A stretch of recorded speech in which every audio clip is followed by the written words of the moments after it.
here live in Dakhla, Dakhla Spirit. I'm sitting here with Gemma and Stefan Spiesberger. How are you guys doing? Good morning, Baz. This Thank is you. it. You Morning, just guys. arrived. Dakhla, Morocco. This is a Dakhla, Morocco Kiteboarding World Cup. And it's going to be an awesome event. Baz, you just arrived last night. You missed our last 3 days of action. We were running the Elite Kiteboarding Championships. Sorry, Qualifier Kiteboarding Championships. Yeah. Steph, you saw a bit of the action in the last few days. What do Yeah. you think?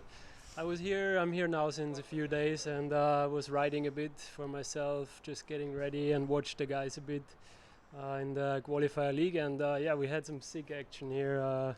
Gianmaria Cocoluccio took out the qualifying league yesterday and he was riding really good. And Francesca for Francesca the women, as well. which is great. And it was a really good level already to see from the guys there, and going to be exciting now for the elite. It's pretty cool. You got some catching up to do, Baz. You're going to enjoy watching all the action here. Our studio setup is pretty awesome. Very good. We're really enjoying it. We have an amazing view. We can literally see the competition site right in front of us. Judges are above us, and it couldn't be better, hey? Yeah, it's perfect. Looks perfect. The wind is slowly picking up, I guess. How was the wind yesterday, Stefan? It changes quite a bit here every day. I mean, usually in the mornings it's pretty windy. Yeah. Then during lunchtime it drops down a bit and picks up again in the afternoon. But it depends a lot on the tide as well. But yeah, it's been windy and we've been kiting a lot. What size were you guys on? Pretty much everything. I had sessions on 9, and then yesterday around lunchtime was on the 13. So Okay. it's really changing a lot during the day, and you got to be ready for everything. Okay, perfect. So I see here the first kites are getting on the water here in front of the event site. This morning it was very low tide. How is the tide changing a lot during the day? Do you feel it while riding? Yeah, I mean there is a pretty big tide here. You can see that there is the tide is filling up now, so we're gonna have water all the way towards the beach, pretty much, all the way to the inside. And is it getting higher than this? It does gets at a bit times, higher, yeah. yes. Yeah. Actually, we have times when the water comes right up to the edge of the building, like halfway up. So, Okay. yeah. And that also changes a lot with like conditions to ride. You Yeah. know, like you have like a good 2 hours during the day when the tide is right. It gets super flat on the inside, and you have actually really good conditions. And then there's this time during the day when you kind of have to ride outside, and it gets really choppy actually. So it's quite challenging. But yeah, everything here, and the wind is there. Perfect. Looks good. I love these drone shots. You can see the whole of Dakhla Spirit from above. You can see actually the wave spot over there on the other side as well. It's pretty close by, which is really nice. Yeah, that's good. It's an amazing spot. So those of you who have never been here to Dakhla, you should definitely come and try it. Yeah. It's perfect to have, butterflat water in the lagoon and then waves just over on the other side. So it's pretty awesome. And there are the guys, Luca, the boys getting ready. Should we take a little rundown of what we're going to be covering today, guys? Yeah, sounds good. Okay, so first up will be round 1 for the men. Heat number 1, we have Luca Pitot from France, Mauritius, Valentin Rodriguez, the young newcomer from Colombia, and Valentin Garat from France. It's going to be interesting, especially Valentin was riding really strong in Turkey. Which Valentin? I mean, Rodriguez, sorry, True.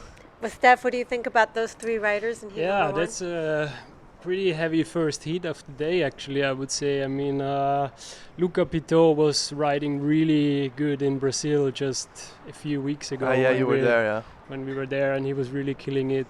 And then also Valentin Rodriguez, I mean, he was obviously going full on in the last comp in Turkey. He had a and 4th place result in Turkey, which was great. Switched sponsor now as well, so I think he's pretty hyped on that. He's one of your teammates now? Yeah, new teammate for me, and it's really cool to see. He seems pretty happy on his new gear so far. Yeah, he was riding really good here, and I guess we'll see some heavy tricks from him again. Yeah. And then also Valgara is always, really strong and pushing it, and it's gonna be a good one. Hey.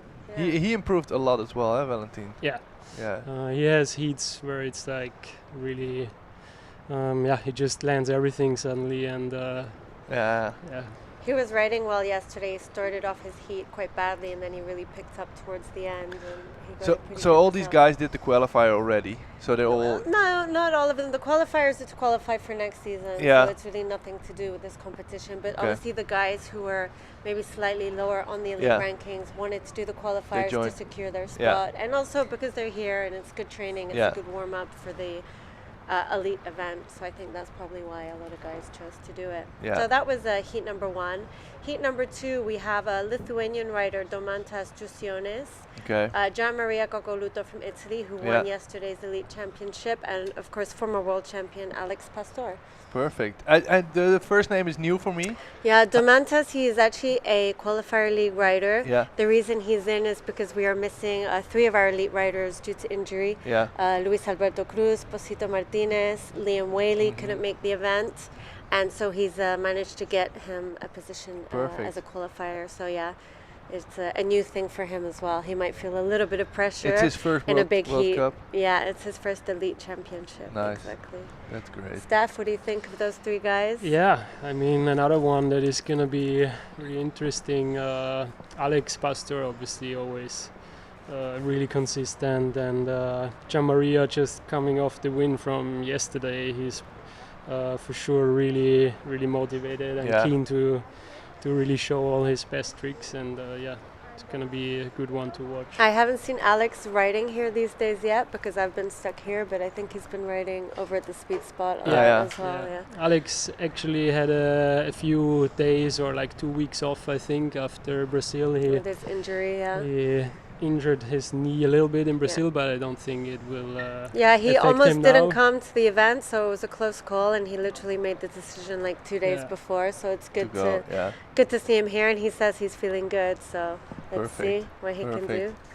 Yeah, heat number 3 then, Dominican rider Joselito del Rosario, Jerome Clotons from Spain, Belgium, and former world champion Yuri. Dutch rider Yuri Zoom. I saw a really sick clip of Jerome Klutens on the speed spot. I think Yeah. you filmed it there. It was Yeah. pretty Yeah. insane to see Yeah, that we one. had some really good sessions over there at the speed spot. It's like probably one of my favorite freestyle spots ever, and just it gets really windy. So we were on 9s the other day, and Jerome was really going Pushing hard. it, Yeah, yeah. pushing. And For those of you at home who don't know what we're talking about when we say the speed spot, yeah. it's a really awesome flat water spot which we have just over on the other side of the lagoon. It offers like offshore wind and with low tide, absolutely perfect flat water. Yeah. And hardly ever many people there, obviously depending on the time of year, but it's generally pretty good. So, yeah, it's amazing. yeah, That's sick, yeah. perfect spot.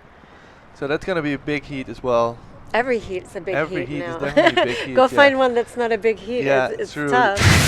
Well, Edgar, I don't know Edgar. was Edgar he is also, he did the qualifiers. He's Yeah. also gained a spot in the elite due to one of the missing riders. Yeah. So this is his first elite championship. from? He's from France. He's Okay. part of the French Yeah. team also. Perfect. So together with his French teammate Paul Serran and Brazilian Seth Teixeira. Perfect. It's gonna be big heat as well. Yeah, definitely. In the 5th heat we have Roman. Giuliano, Giuliano, French rider also. Julian Krieken, also French, and Yeah. Rory Cornell. Adaudi coming off his Olympic gold medal win, which is yeah. pretty cool. That's Hey, insane, he's yeah. pretty proud of that one, and it's pretty nice to be the first person to win an Yeah. Olympic medal for kiteboarding. Yeah, that's big for sure. Yeah, definitely. And yeah, I think he's been here riding for a few days already. He loves the spot. Yeah. He's really enjoying it. So it'll be cool to see what he can pull out for us. And then heat number 6, Brazilian rider Calu de Souza, who's been riding pretty well since he got here, is Rens van der Schot from, did I say that right? Yeah, you said it right. From Holland. And Steph, this is your heat. Yeah. What do you think Heat about number your draw 6. right there? Yeah, I mean, actually, it really doesn't matter so much anymore. Like these last years, who you're up against, in the first round, everything is really tough, and It's a challenge, right? and you gotta be on your Yeah.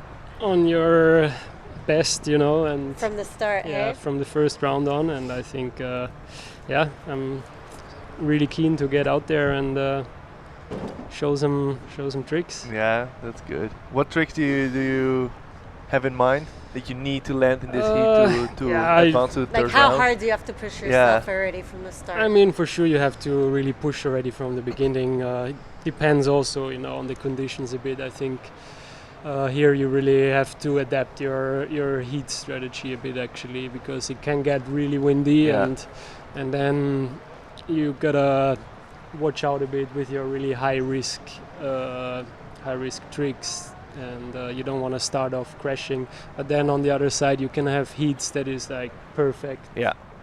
Freestyle conditions on a 11 meter or 13 What's your meter. optimal? Like how many knots would you love to have for your heat? What would be ideal? I guess anything from like 18 to 25 knots is like really ideal for us. If you can kite on a 10 to 12 meter kite is probably the best. Yeah, perfect. And hopefully that's what we'll be seeing here in Yeah, a I few see hours. a lot of kites already in the air there. Yeah. Totally upwind, so looks like the wind is picking up. That's good. How far in can you do the tricks? Because it looks like further out it looks pretty windy, but It also really depends a lot on the tide. I mean, in high tide you can actually ride all the way in and really do your tricks close to the beach. But then in the end as well, if you come in really close, it gets more gusty. yeah. So but I mean everything. It's funny how everyone has their preference, right? 'Cause Yeah. yesterday we saw some guys who were always jumping here to the left. Others were really preferring to come down closer to I the think tower. especially here you want to stay really high up in the box, because the further you get down, it gets more gusty actually, and harder to really find a good gust to take off. So also what we saw yesterday in the qualifying league, there was guys really trying to stay upwind and getting the best out of the wind. Cool. Let's go to heat number 7. Yeah, heat number 7, we have Lucas Ferreira, who's French rider, Maxime Chablot, the young Swiss rider who finished very well in our event in Turkey, and another super young French rider, Arthur Gilbert. So many French riders now in every heat. They're taking over. But yeah, I think there's a lot of young talent right in that heat there as well. What do you guys think? We just saw the French rider standing there having a meeting. Yeah, obviously going through their playbook a little bit. Yeah. Their coach is also here. Yeah, Seb Garat, the coach, is here with them, and you see him on the beach, always holding his phone in his hand. Checking with the scores and running them all through it. How important is that for you, Stefan, to have the scores close to you during your heat?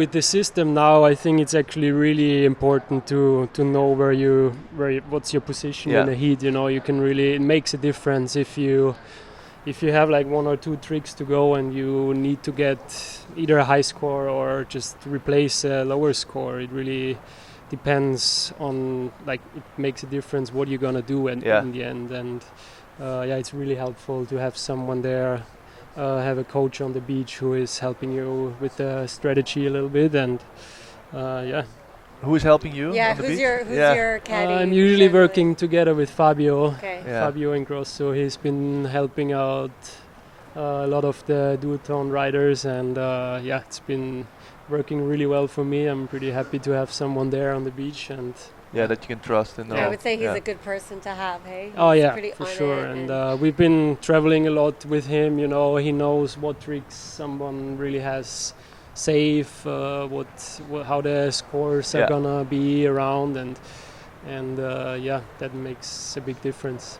Yeah, good. I can understand that. Yeah. Heat number 8. That will be Gemma. our last heat for men's round 1. We have the local wild card, which will be for Jonas Ouahmid. Jonas is half Moroccan, half German. He was also in the Youth Olympics just now. Yeah. He missed our first event in Turkey because he was busy training. But yeah, it's good to have him here. He didn't have his best round in the qualifier championship. He can ride really well. He previously won the Youth Cup in Barcelona last year, so we know that he's a really talented rider. And he knows this spot very well. He spends all of his free time here in Dakhla, so I think we can see a pretty good performance from him, for sure. Anthar Raka, no stranger to Anthar, Mexican rider, Airrush.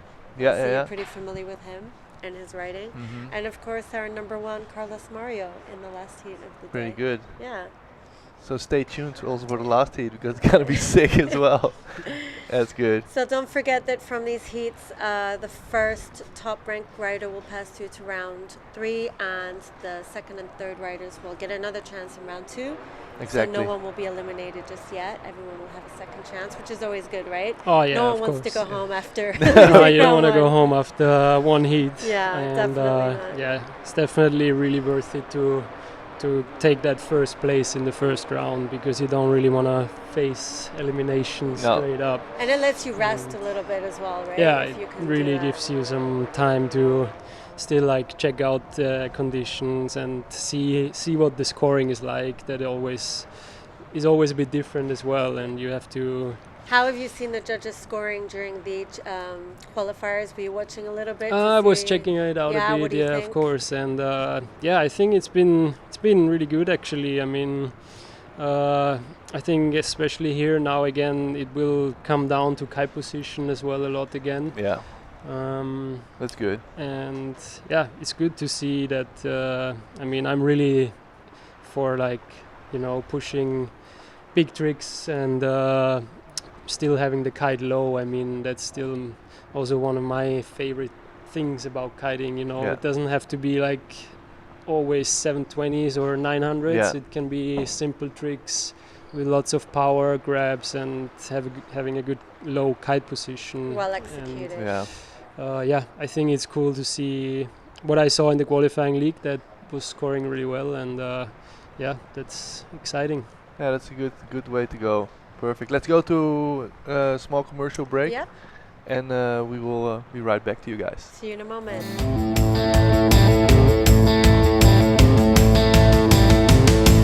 Let's go!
World Kiteboarding Championships heads to incredible Dakhla, Morocco for the second round of the 2018 WKC season between November 3 and November 6.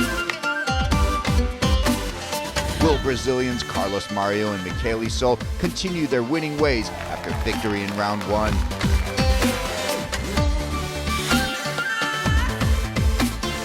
Or will a raft of up-and-coming newcomers and veteran former world champions spoil their never-ending kiteboarding carnival?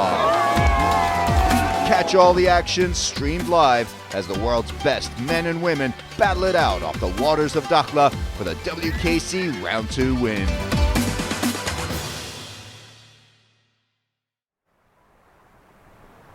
Back, and we see a nice top shot from the drone of the event site, and Gemma just left. She's going to be doing the social media, and we'll be live on our Instagram feed and the stories. And I'm sitting here with Stefan Spiesberger, and we will be going over the first heat, what's going to start pretty soon. Stefan, you've been riding at a lot of places all over the world, and you were saying the speed spot here is a pretty sick place here in Dakhla, but what about the spot here in front? How, like you were saying before, it's challenging conditions. Sometimes it's a bit gusty and a bit choppy, but how is it as a competition? I mean, it's a really good setup. We have the whole camp right here As you can see, like we're all staying right here, really close to basically next to the event area. Yeah. And the wind is challenging here, but there is times during the day that is really good actually. And you can kite all day here. Yeah. I mean, usually it's windy from sunrise to sunset. Yeah. And amazing place. I mean, Dakhla has always been a really good place to go for a kite trip for me as well. There's so many different possibilities as well. You can go to get like perfect waves within, I don't know, a 20-minute drive. Yeah. You can surf, you can kite in the waves. You have like an amazing flat spot. Yeah. Basically everything together, and I don't think there's many places in the world where you actually have so much variety.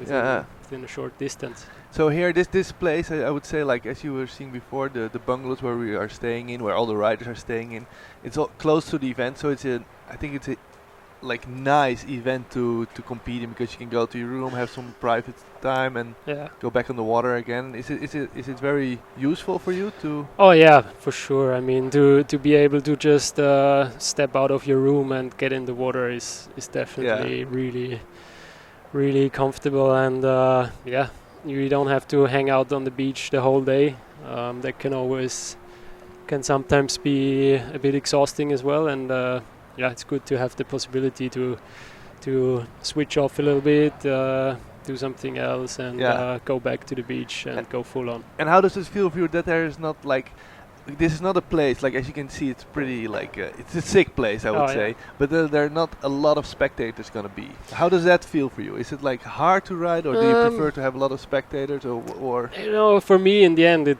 doesn't really make a difference. I mean, for sure it's really cool to have people on the beach and cheer and like get really excited in the heats, but in the end you're really focused on your riding, and you don't really see like people outside of the heats. You really focus on what's in front of you and what your trick is gonna be, and I mean, competing wise, it's not making a whole lot of difference. It doesn't matter if there is thousands of people on the beach or just a few. You still gotta land your best tricks, and that's what. And they're gonna be watching the live stream anyway, so they're watching. Of course. Yeah. That's cool. So that first heat with Luca and Rodriguez and Garat, they're all young riders. Like, what for them? Who's gonna be in the most favor here? What do you need on this spot to win? Like, of course, besides good tricks, do you need a coach like Garat has, for example, and Tito? I would say, based out of the last event, for sure, Valentin Rodriguez will be probably the favorite in this heat. But you know, like anything can happen in a heat. Like I was saying before, Luca was riding really strong in Brazil.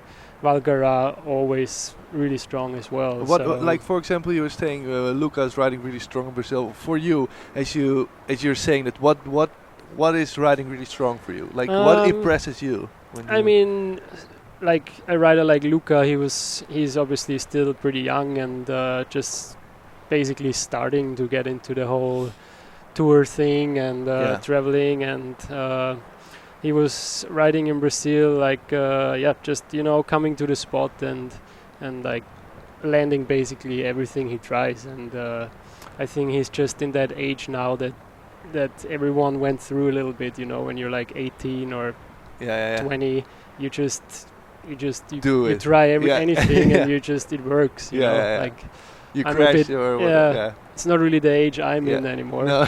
I wish I was, but it's definitely probably the best time in kiting, you know. You just progress really fast. You can ride the whole day without getting tired. You watch some tricks from others and you just go out and try it and land it, and I mean, that's why we all kite, and true. It's just. But do you feel it that you're getting older?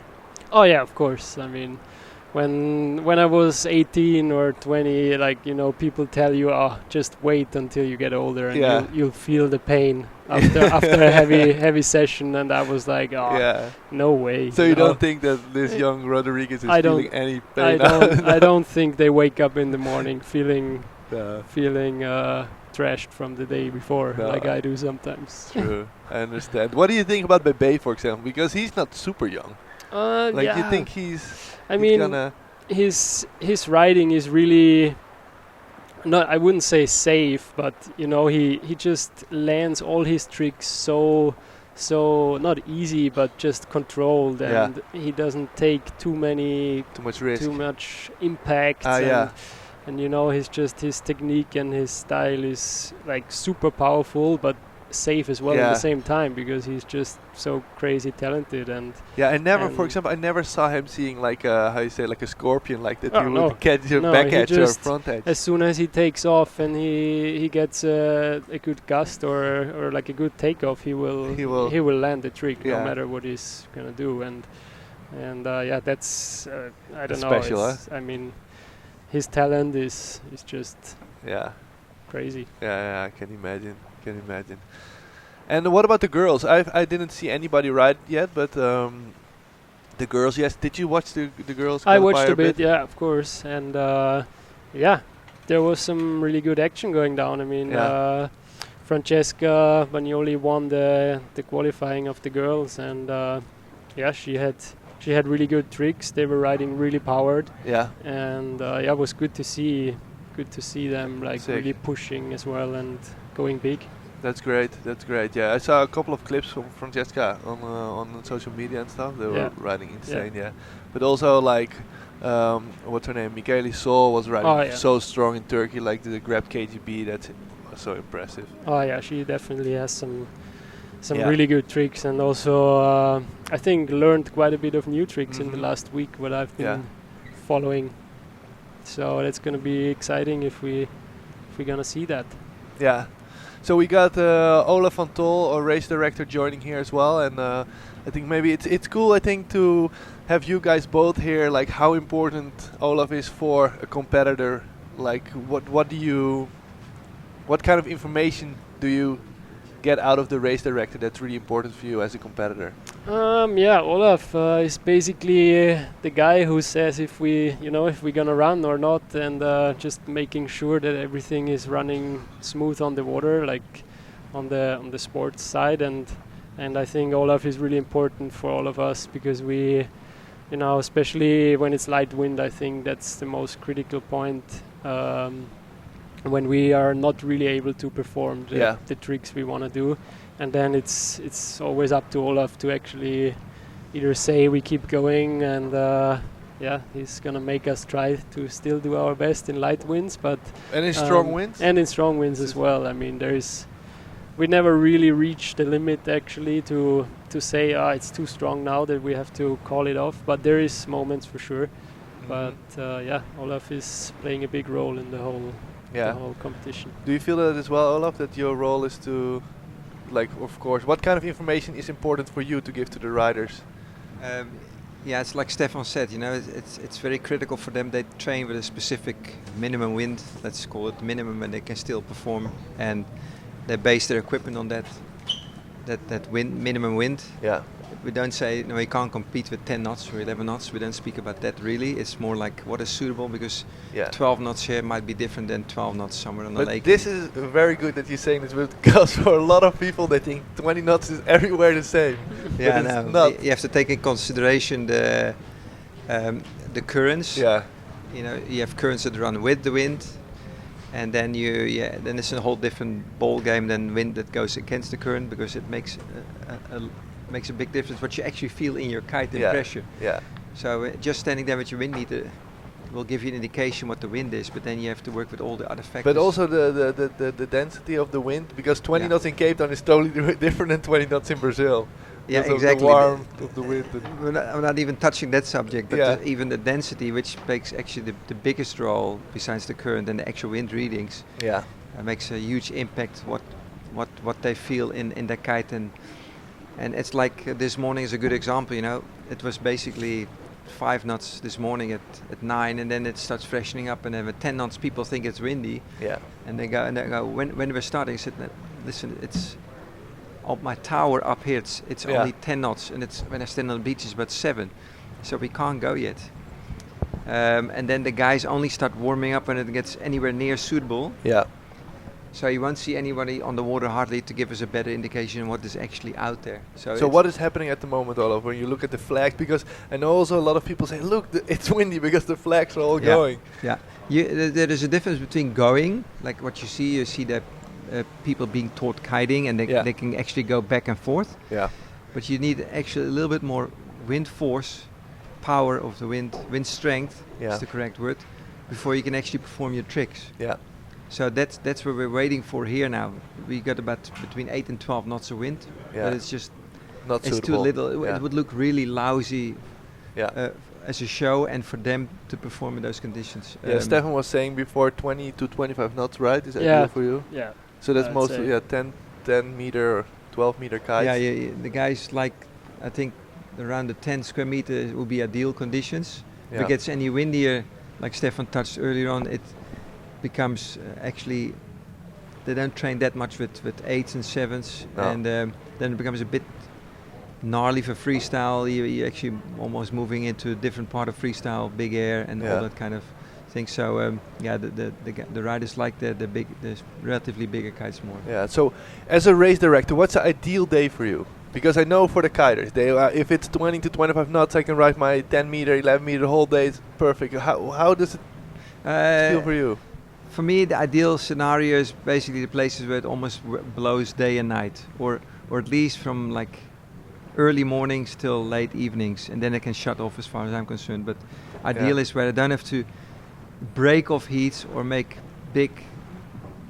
The problem is always when I stop a heat because it's not sufficient. I have to keep those conditions in my brain for the next heat. That we start in the same condition, then it runs in the same sort of non-suitable conditions. So I can't just say, okay, we cancel this heat, and then tomorrow morning when we have the same conditions, I let them run in it. So for me, the ideal is when it's every day around 18 to 20 knots, and don't have to worry too much about the currents, and so that for me would be a lot easier. Yeah. And what about Stefan?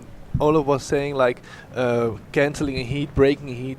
How is that for a rider? If you're on the water, I can imagine sometimes you're happy that it happens, but how does it feel? Yeah, it definitely. It just breaks up your rhythm. Basically, you really wanna keep going in your heat. You're planning what you wanna do, and then it just sometimes really doesn't work anymore. There's no wind anymore, so sometimes you're happy that the heat gets called off, but then sometimes you're feeling that you're actually still able to go and still able to do your tricks, and then it's the other side. You are a bit frustrated that you're gonna have to go back to the beach, wait, and then half of your heat is done already. You know that you've been struggling a bit or whatever, and then it's it's challenging. Is it hard to get in I don't know, in the heat again? Not really. It's like just you have like 3-4 attempts left or whatever, how much but it's not really the getting back into it again. It's more like the moment once it stops actually, and you're focusing on your next tricks already. You need this score to get up in the top ranks, and this is something that nobody really enjoys, and that's why we hope for steady wins, and so we can keep going all day. Cool. We have Rita Arnaus from Hello. Spain joining us. Hi. Hey, Rita. How are you doing? I'm good, very good. Perfect. How was yesterday for you? Oh, so yesterday we finished the qualifiers, and I was really happy with my performance. I could do my tricks, and I got third of the qualifiers, so it's pretty good. Conditions were amazing, and just riding with all the girls. What size were you riding on? I was 8 meters, and then the wind dropped a little bit, so I was riding 9. Okay, during your heat, the wind dropped? Yeah, okay. It dropped.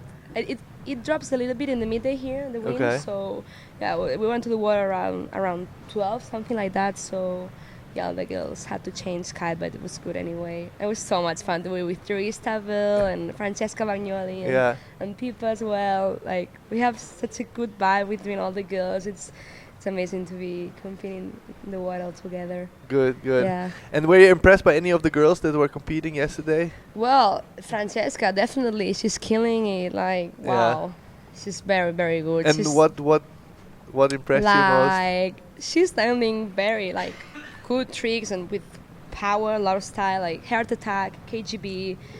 She's got that, she's doing very, very good. That's good. I mean, I wanted to take it easy, like qualifiers, not elite, so I just wanted to feel confident in the water, like my tricks, not go for everything, like super, but but you already have a spot in the elite league, and you still qualified. I know how this works, but maybe you can explain why. Most of the people is asking like, why is these girls are doing qualifiers? Well, we most of all we are already qualified for next year, but we want to secure our spot because I have still one more competition in Brazil, but. Anything can happen, so better the qualifiers. We train a bit, it's the second stop of the year, and we didn't have many competitions, so we would love to compete as well. And it's challenging. It's like another competition. It's not as important as the elite, but we still have a lot of fun. And why not? And it's good to get used to the conditions. Right. I mean, I was in Dakhla already like 2 weeks ago. I came here. I was for 1 week. Wind was pretty strong and gusty, but it was good to train with these conditions. And were you riding here in front or the other place? I mean, in all the lagoon in Dakhla, it's more or less the same conditions. I was a bit more down here from Dakhla Spirit, but it's more or less it's the same kind of conditions. And at the moment, what place are you ranked? I am 6th right now. 6th. Yeah, I got 6th place in Turkey, and I really hope to. I'm gonna work for it to get a better result this competition. Yeah, so you're gonna be in the heat with Pippa van Iersel and Therese. Yeah, again. How? We were already together in the final, the qualifiers. Now the first heat of the elite. How is it for you to ride with friends? I can imagine you were saying it's nice. Yeah, I mean, wow. So the feeling when during the heat it's super serious. We just like look at each other. But how is it serious? You don't talk to each other before the heat? Of course. Like, well, actually, we don't talk that much before the heat. Because we're very focused on the heat we're gonna do, but. Once the heat is over, it's like, what relief, and you just want to go and hug your friend, like, we done it, we did it, and we always hoping for the best for all of us, like, we want to ride good, like, of course. If any of us have a shitty heat, it's like, you feel bad, but if you all do it good, it's amazing. It's like, come here, give me a hug, and then we're super relaxed. I can imagine that when it's game on, you're focused and do your tricks, and you just want to. And Dakhla, you said you've been here a couple of times, and 8 times. 8 times? What? That's insane. But it's the second time this year. Or third? The second time this year. Okay.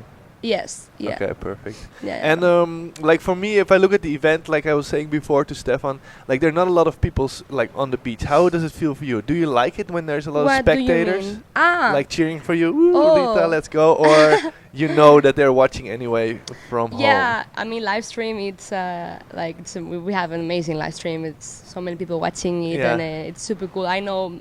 My people, my friends, my family are watching me from home. So, but it's super important. I mean, we love to have people cheering at the beach. It's, we see the crowd, and they love to see what we do, and it's such a show. It is. So, does it help you when there are people straight on the beach, or? I don't pay that much attention. No, Stefan was saying the same. Yeah. It's like we know they are there and they're watching us, but. It's like we are so focused on what we're doing. Yeah. Like most important is to have someone there as your caddy. Yeah. Like helping you with the scores and there's someone ready with another kite if you need it or. And who's doing that for you? It depends. Whoever I find at the beach, and it's trying to help me. Okay.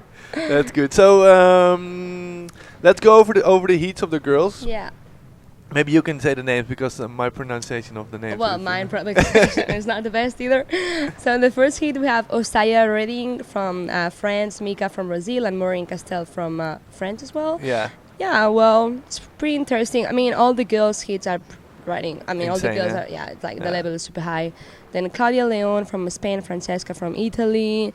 These two are very good as well. Yeah. Claudia did a very good position in Turkey. Yeah. And Francesca as well, so it's going to be super interesting. In the heat 3, it's me with Pipa and Therese, and then Christina and Paula also. It's going to be insane. Yeah, Paula like missed her flight? Paula, yeah, I also missed You my also- flight. Why? It was so sketchy with this changing time. time, and anyway, we're all here now ready to put some action in the Down. game. Nice. I'm looking forward. And where were you here before, training somewhere? Or you I were was in Dakhla, then I Dakhla. went home for a Okay. couple of weeks, and then back here in Dakhla, Okay. And after this competition, where do you go? going to Brazil. Straight to Brazil? No, I'm gonna stop at home 4 days because then after Brazil I'm gonna go to Colombia. So I'm gonna be home 4 days before Brazil, and then And what are you going to do in Colombia? just Just chill? check that spot out. Oh, yeah? Yeah. That's cool. Yeah, train. I'm gonna go to Calima. Okay. Lago Calima, I think, something like that. Yes. Yes. I've never been to Prepared Colombia, so everything, I'm looking forward to go there Okay. after Brazil. Is it the spot where Rodriguez is from? Yes, from Valentin. Okay. Yeah. Oh, perfect. Yes, that lake. Oh, yeah, that's yeah, nice. yeah, in Very Colombia. good. I'm gonna fly to Cali, and then, yeah, looking forward to that. So yeah, I'm gonna stop at home 4 days before Brazil, and then Oh, perfect. be traveling in South America. That's sick. And when you're training and stuff, are you really focused on your competition riding, or is it more you're riding with friends? Or Wow. because this is, I know a lot of people at home, they think kiters are training, and a lot of people think they are just riding and doing whatever. Or is it, how do you train? Do you really? You know, for me, kiteboarding is everything. So the most important thing for me is to have fun in the water. Yes. And if that means improving, that it means improving and Yeah. getting better in my tricks, so it's perfect. And like, if I'm not enjoying my session, I'm not gonna get any better, you know. So for me, yeah, of course I think about training, but most important is to have fun in Have the fun, water. yeah. And even if the conditions are not perfect for freestyle, I'm just gonna go have a free ride session, Yeah. do some jumps, and have fun in the water. That's the most important thing. Yeah, I think it Yeah. helps a lot. If you Yeah, enjoy yeah. riding, then But you improve. if, for example, if I go training 1 week, focus like full on, I know the conditions are perfect for freestyle, then I'm like, I set goals, you know, I want Yeah. to do these tricks, I want to... So what are your goals from Brazil before you go there for the competition? No, because, like I'm going to arrive and the competition is going to start, and my week of training in you're Brazil is be going to be after the after. competition. So what is the goal for Brazil? Yeah, like go big, go power, and some... New get tricks? S-Mob 5, and I'm going to try 3-on-5, be more consistent, and Yeah. KGB as well. Good. Yeah, I'm looking forward to that. That's good. Yes. Cool. Thanks a lot, Yeah, Rita. thank you, Bas. I'm looking forward to see you on the Yeah, water, can't wait. and Thank you. have a good competition. Thanks. And we go to a Bye. quick commercial break. See you guys.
World Kiteboarding Championships heads to incredible Dakhla, Morocco for the second round of the 2018 WKC season between November 3 and November 6.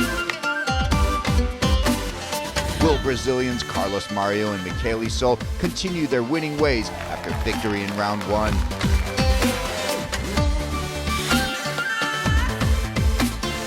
Or will a raft of up-and-coming newcomers and veteran former world champions spoil their never-ending kiteboarding carnival? Catch all the action streamed live as the world's best men and women battle it out off the waters of Dakhla for the WKC Round 2 win. Oké, en we zijn terug hier in Dakhla, Dakhla Spirit. En ik zit hier met Pipa. Vertel eens, hoe is het hier voor jou? Ja, gaat goed. Ja? Ja, Weet zeker. Het? Ja, ik heb de qualifiers gevaren. Ja. Dat is wel prima. Zullen we naar Engels gaan, anders verstaat niemand het. How was your qualification? The qualification was tough. First, the conditions are pretty hard. Yeah. Because I was training in Brazil and it's like pretty easy in Brazil, and then you come here, it's gusty and it's choppy, so I have to get used to it, but it's fine. Yeah. So what's the most difficult for you here on the water? Because I hear everybody doing it gusty and all and choppy. Is that the thing, or? Yeah, because of the dunes, it's pretty gusty and there are a lot of gaps. So you have to kind of figure out where the gaps are and where the gusts are. How do you figure that out? Just riding up and down all the time, doing your tricks a couple of times. Yeah. Okay. Hey, and you haven't been competing that much. No. Do you feel that sometimes some other riders have more experience, like? And if you feel that, what do you feel? What do you? Yeah, for sure you see the riders with more experience because, for example, I get a bit nervous. Yeah. And I think if you have a lot of competing experience, you don't get as nervous. But I'm 100% sure they're nervous as well. Yeah, okay, but maybe they can. Yeah, they can handle it more, I think. And also the strategy, for example, if you don't land your first trick, what you're gonna do, and you just have to get used to that competition. Yeah. Mine.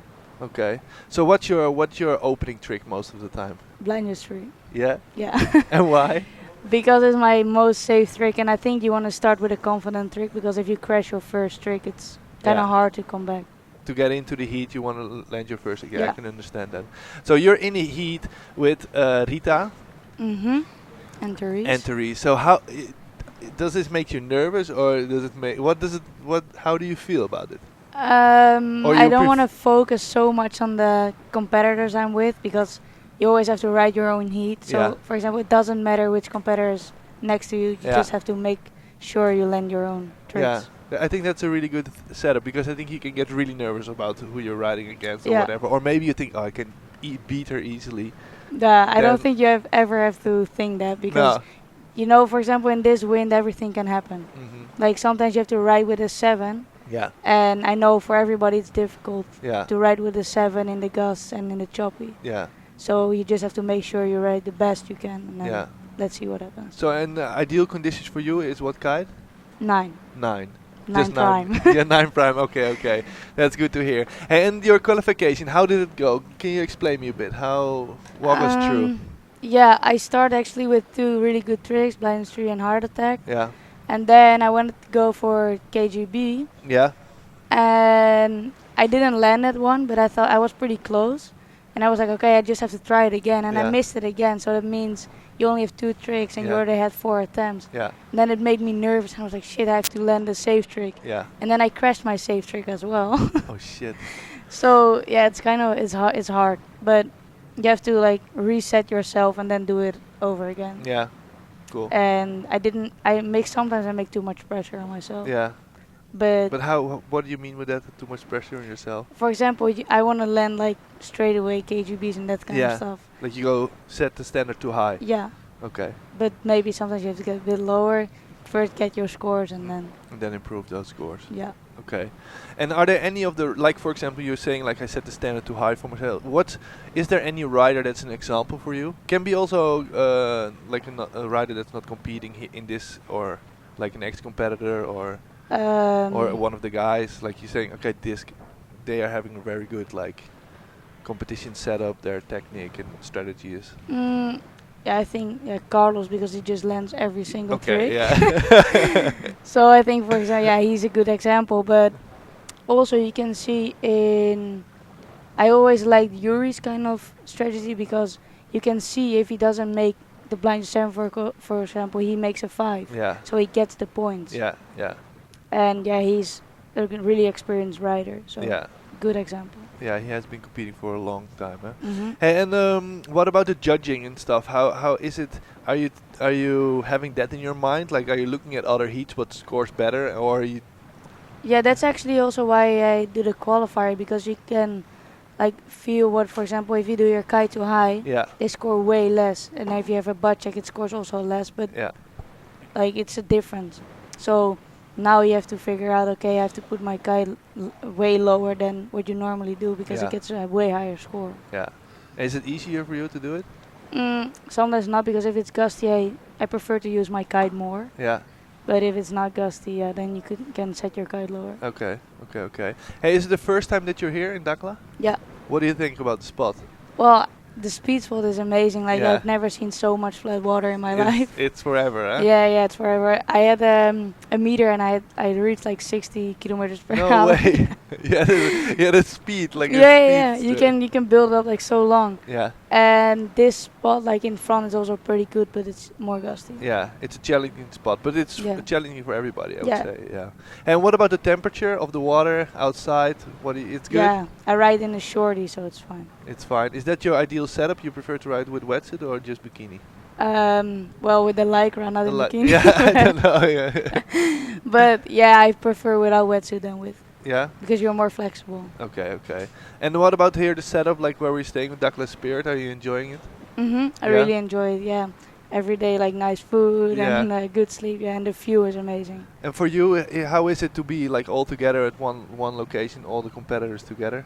Does it feel like family or? Yeah, it's like a big family. On the water, you're of course competitors, but after, it's fine. You're playing with the Rubik's Cube or whatever. Yeah.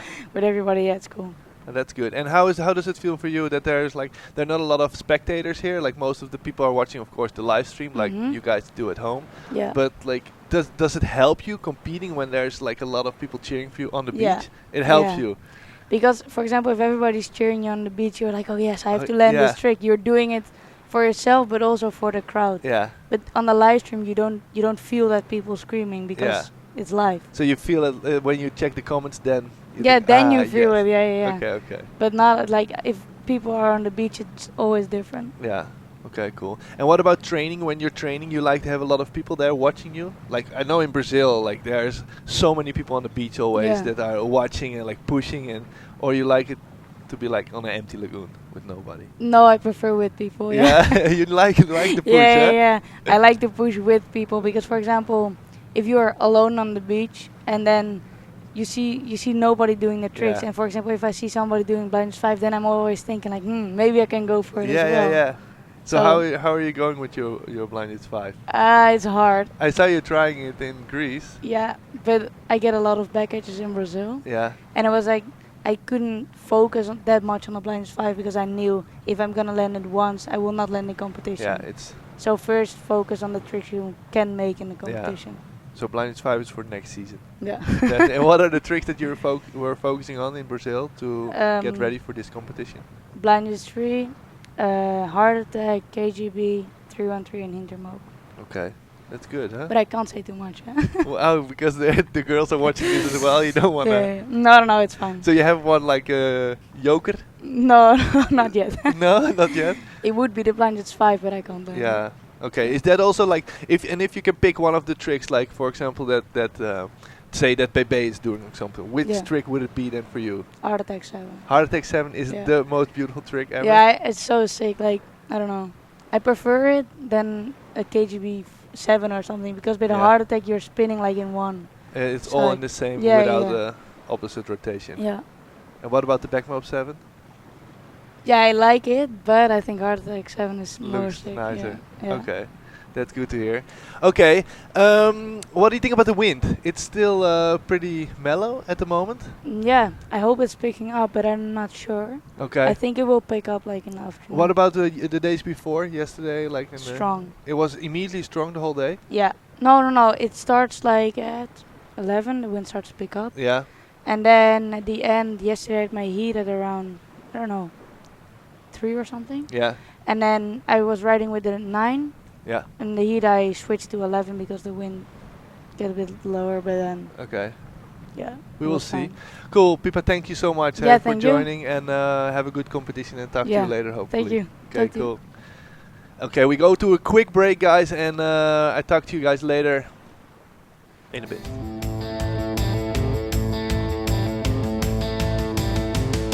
Let's go!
World Kiteboarding Championships heads to incredible Dakhla, Morocco for the second round of the 2018 WKC season between November 3 and November 6.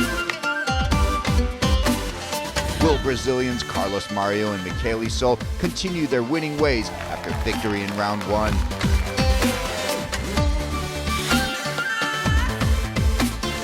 Or will a raft of up-and-coming newcomers and veteran former world champions spoil their never-ending kiteboarding carnival?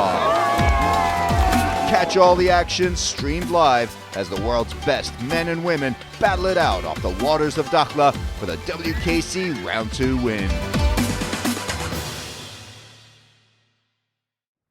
Okay, welcome back again. You're watching the World Kiteboarding Championships here live from Dakhla. It's 12 minutes past 12 here. At 12:15 we get a next announcement from Olaf van Tol, our race director, and as you can see, you see here a couple of kites all the way upwind from the event site, and they're teaching kiteboarding, and it looks like the wind is picking up slowly. We are on the first day of this beautiful event. We had the qualifiers before. As I said before, next announcement is 12:15, and we have first possible start at 12:20. But I think it's gonna take a bit still because the wind needs to kick in a bit more. As Stefan Spiesberg was saying before, it's ideal to have like say 20 to 25 knots to ride with 10 meter, 10 to 12 meter to perform all his best tricks. And so the wind's not there yet, but yeah, just hang on, stay on the live, and check our Instagram as well at the World Kiteboarding Championships to stay tuned on all the behind the scenes as well of the riders, what they're doing. You can follow them to have an inside look. So this is Dakhla, a beautiful place, and we have Dakhla is very popular also because of the speed spot. It's a freestyle spot where there's nothing else actually than just flat water. It's ideal, but also here in front of the event site in Dakhla Spirit, it's very good place to ride. As the riders were saying before, like sometimes it's a bit choppy, but I think it's ideal for most of the people that like kiteboarding, because it's a nice, steady I wouldn't say, but like it's a bit up and down sometimes the wind, but there's everyday wind, and it's ideal that you can just ride here in front of your in front of the place that you're staying. So today we will start with the first man heat, and in that heat we will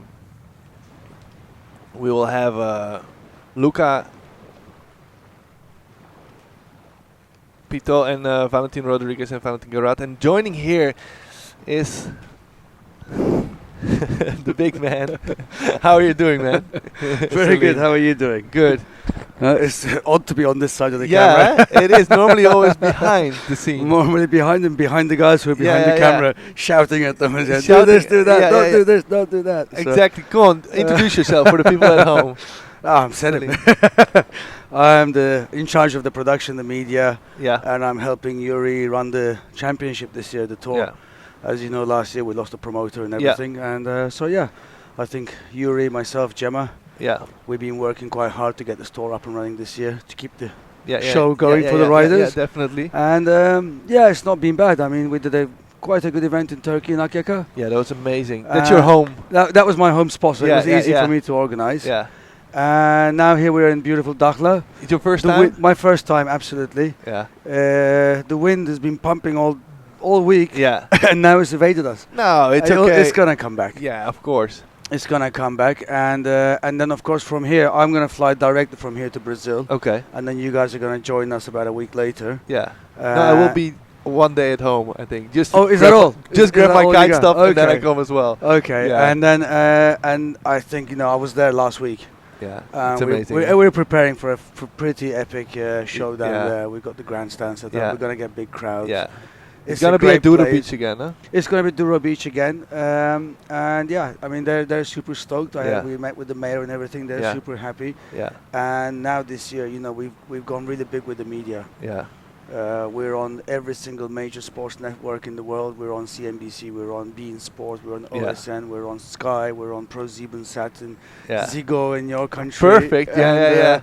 And we're going live, as you know, which you probably know very well because you're commentator. Yeah. So we do the live, and the live broadcast is brought so much more value to the sport, and I think it's probably the first time ever that the sport of kiteboarding has been a whole tour has been broadcast live. Not the tour, the finals of the tour, but we did it from the first stop in Akyaka. We're doing it here. Yeah. Our SNG equipment will be arriving tomorrow. And then we will be using the global side track in Brazil. Yeah. So the stops will be live televised. That's USA, Canada, Australia, New Zealand. That's big, huh? Asia Pacific region, Middle East, North Africa, and Turkey. So that's almost the whole world, except Europe and South America. Yeah. So that's quite big. Yeah. And I think that's for you, as a, you know everything about this. Like it's your business. How big and how important is this for sport? Oh, the TV is very important. I mean, sports like these don't get much airtime. No. They never do. And now the consumer habits of the TV spectator is changing very rapidly. It's all gone to OTT and VOD. What's OTT and over VOD? the top. Okay. So that's so basically it's linear broadcasting as we know it. Like you used to get a newspaper and look at the newspaper and go, oh, okay, 7 o'clock is this. Well, that's going out the window now. Yeah. You can watch what you want when you want. Yeah. And Netflix has come and disrupted the whole industry. Now Facebook is going in there with their own TVs, whatever. And so this is kind of opening up the way for niche sports and minority sports like these to get airtime. Yeah. Because they're all scrambling now for extra content. So that's actually played into our hands. Yeah. Where I think that we did a pretty good quality broadcast. For sure. A pretty good quality programming, 26 minutes. Yeah. So our distribution got very strong. And now we're having it audited, and now with those figures, we can then go to sponsors and say, guys, look, we've got 600 hours of television per event. We've got this much value per event. We can actually quantify it, and then we add on top of this the social media. So the stream and the post that we're sharing, all of that is now counted into one big value. So how long do you think it's gonna be that is social media ever gonna be television? It is television now. It's only a matter of years. Yeah. It is people. I think only 20% of younger kids in the US actually have a cable TV or whatever. They just watch on demand. They watch what they want when they want. Yeah. And that obviously that consumption habit is going across to Europe and to other countries. So this year, I mean, we put a lot of value into the event, but I mean, happy with how it's gone. Yeah. And I think the riders should be happy with how it's gone. I think so. their sponsors should be happy with how it's gone. I think they are. And most of all, I think all the kite brands should be happy with how it's gone because, like, we're wearing Mystic right now. Yeah. They're getting all this airtime. Yeah, no, for sure. That's true. And all the brands are getting so much exposure now, which they never used to get. Yeah. On all these big networks. Yeah. And I think, like, for what a lot of people don't understand, like, we do live stream, everybody's like, live stream is so easy, but we are in the middle of nothing and we have live stream, we have everything. Don't tell me about it. No, that's why people underestimate. It's I have to say, we've got a fantastic team here. Yeah.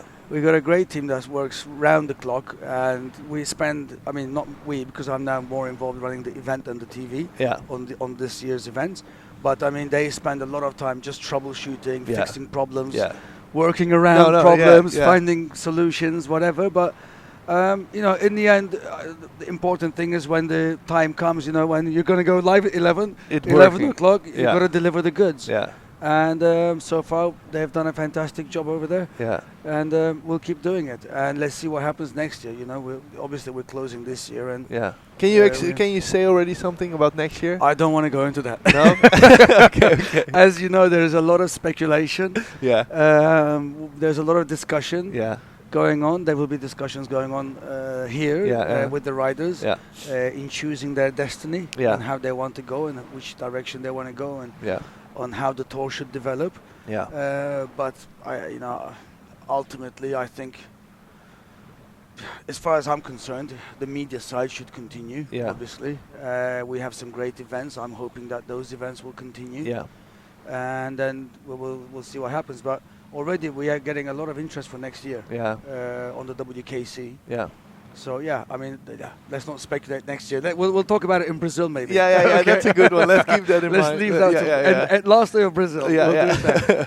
So, anyway, I think now we're a bit short of wind. Yeah, we're short of wind. Yeah, definitely. And I think what we'll do is we'll take a half-an-hour break. Okay. And we'll leave you guys with the updates on the social media. A little recap from the last event. Oh yeah, that's good. Why that's not? A good one. And the guys can catch up on what happened at the last event in Turkey. And then we'll be back in a half an hour with an update and see what happens. And then we're gonna go straight to the opening ceremony where the dignitaries are gonna come down here and all the athletes they're gonna meet them and whatever. And there'll be a ceremony with flags and stuff. Yeah. And hopefully we'll have action on the water in the afternoon. Definitely. It's gonna be sick. But for now, we will leave you with this recap from Akyaka, Turkey. Thanks a lot, Salim. Cheers. Cheers.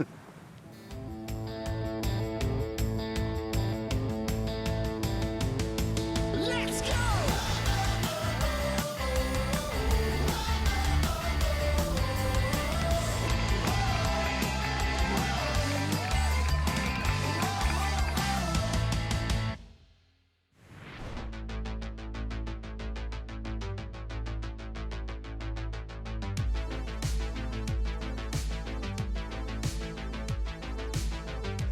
The World Kiteboarding Championships Freestyle Tour headed to stunning Akyaka, Turkey for the WKC Akyaka World Cup, which kicks off the 2018 WKC season as the world's top elite league freestyle riders battle it out in one of the world's premier kiteboarding locations. So yeah, we're in Akyaka right now and I'm so happy and thankful to be here. It's been amazing kiting here. Like the conditions been perfect, everybody riding super powerful and the water's been really flat. It's been incredible to like showcase the best of kiteboarding. So I'm really excited to be here and I can't wait to be back the next few years. So what's really special about this place is that the thermic wind kicks in and it stays the whole afternoon, and it's just very suitable conditions for a competition because we know we're going to compete every day and we know what time we have to go. So it's been incredible to see this wind just pushing through the mountains and just kicking in every day at the same time.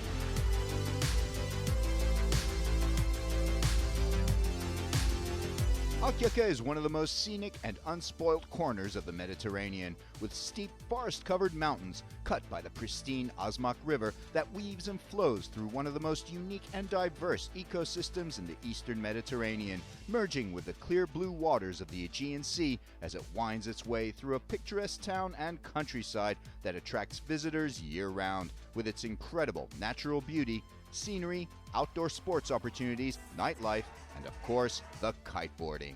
So yeah, this is first event of the year and of the WKC, and it's pretty interesting.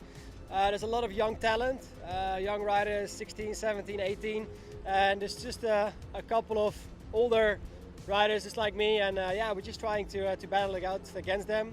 The level is really high, so I think we're just going to put up a great show, and we'll see who's going to end up on top.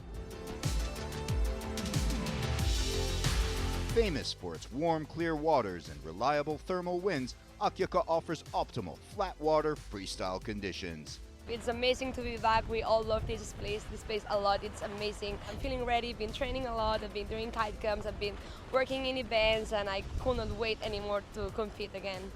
For the second consecutive year, Akyaka Kite Beach will host the world's most outstanding freestyle talent as 24 men and 11 women look to kick their 2018 campaign off with maximum points in their quest for the WKC World title.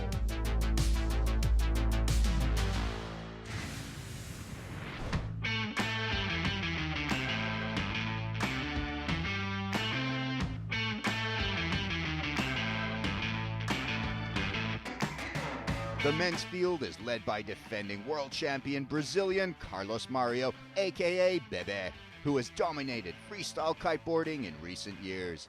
But he's up against a talent-packed field which includes the likes of last year's podium placer Sesh Teixeira, former world champions Alex Pastor of Spain and Yuri Zun of the Netherlands, and seasoned veteran Stefan Spiesberger of Austria.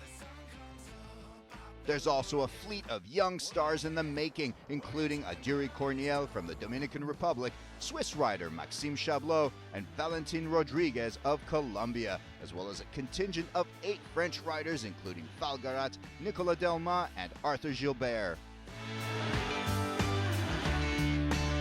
Yeah, so first event of the new World Kiteboarding Championships. We've been training a lot with all the French team. We're a strong team. We are 8 French in the leader. And yeah, we've been pushing each other, and was really waiting for the event to start. A notable absence is last year's world runner-up Liam Whaley of Spain, out with injury but hoping to compete in round 2 in Dakhla, Morocco.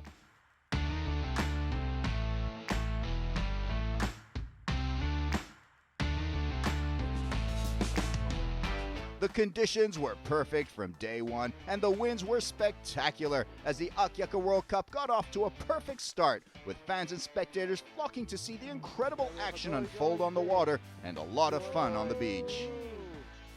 In the first 3 rounds, leading up to the men's semifinals, there was some incredible competition on the water as 2 big names were eliminated early on: Dominican Republic rider Luis Alberto Cruz, a big air master, and Italian Gianmaria Coccoluto, both out in round 3 despite strong opening performances in the first rounds.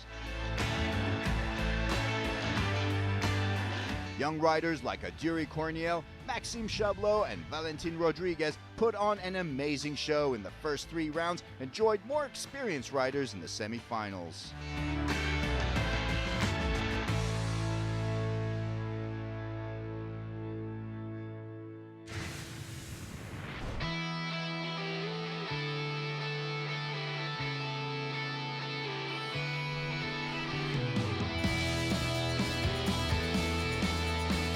The women's field is led by some of the top names in international freestyle kiteboarding, including Rita Arnaus of Spain, Paula Novotná of Czechia, Danish sensation Teresa Tabel, and last year's world number 3 Francesca Bagnoli of Italy. But they'll be up against some exciting young talent, including 13-year-old wunderkind Michele Sol of Brazil and Claudia Leon of Spain. Local Turkish riders would also compete, trying their skills against the best in the business. With the absence of defending multiple world champion Bruna Koji of Brazil, the women's field is wide open in Akyaka. So here we are in Turkey for the first competition of the year. Finally, I'm feeling pretty excited because we haven't been competing for a while. It's windy already, so it's gonna be a good day. It was a sensational start to the 2018 campaign from Rita Arnaus, Maureen Castel of France, Francesca Bagnoli, and Michele Sol, joined in the semis by Claudia Leon, Teresa Tabel, Paula Novotná, and Kristina Belogorskaya.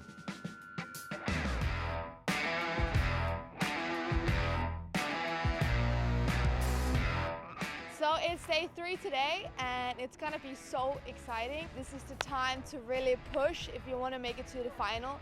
It's gonna be all or nothing for everybody because the heats are so intense with so many good riders. So you really have to do the best you can and go full on to make it to the final. And that's what I'm planning to do. I'm gonna do my best. In the first women's semi-final, it was a Michaeli Sol storm from the get-go, the 13-year-old scoring above 9 points in her first 3 tricks, including a 9.77 Slim 7 and a 9.73 KGB. The precocious Sol proved just too good, closing out the first women's semi-final in first place, 10 points ahead of Claudia Leon, who emerged victorious following a tough, heat-long battle with Teresa Tabo. It was Leon's 8.27 heart attack that clinched second place over Tabo's 7.57 score off the same trick.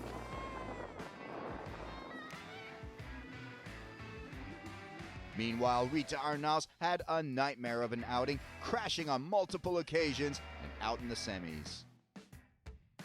In the second semi-final heat, battle was on for the 2 remaining spots in the final as Paula Novotna, Francesca Bagnoli, and Maureen Castell locked horns. 3 high-scoring tricks from Novotna saw her move into the lead, including a backside 313, a heart attack, and a slim chance. Bagnoli and Castell fought for the final spot, the result coming down to their last tricks. Castell scoring a 7.3 Hinterberger Mobe before Bagnoli responded with a 7.43 Slim Chance and a 6.87 Hinterberger Mobe, which put the Italian through to the final.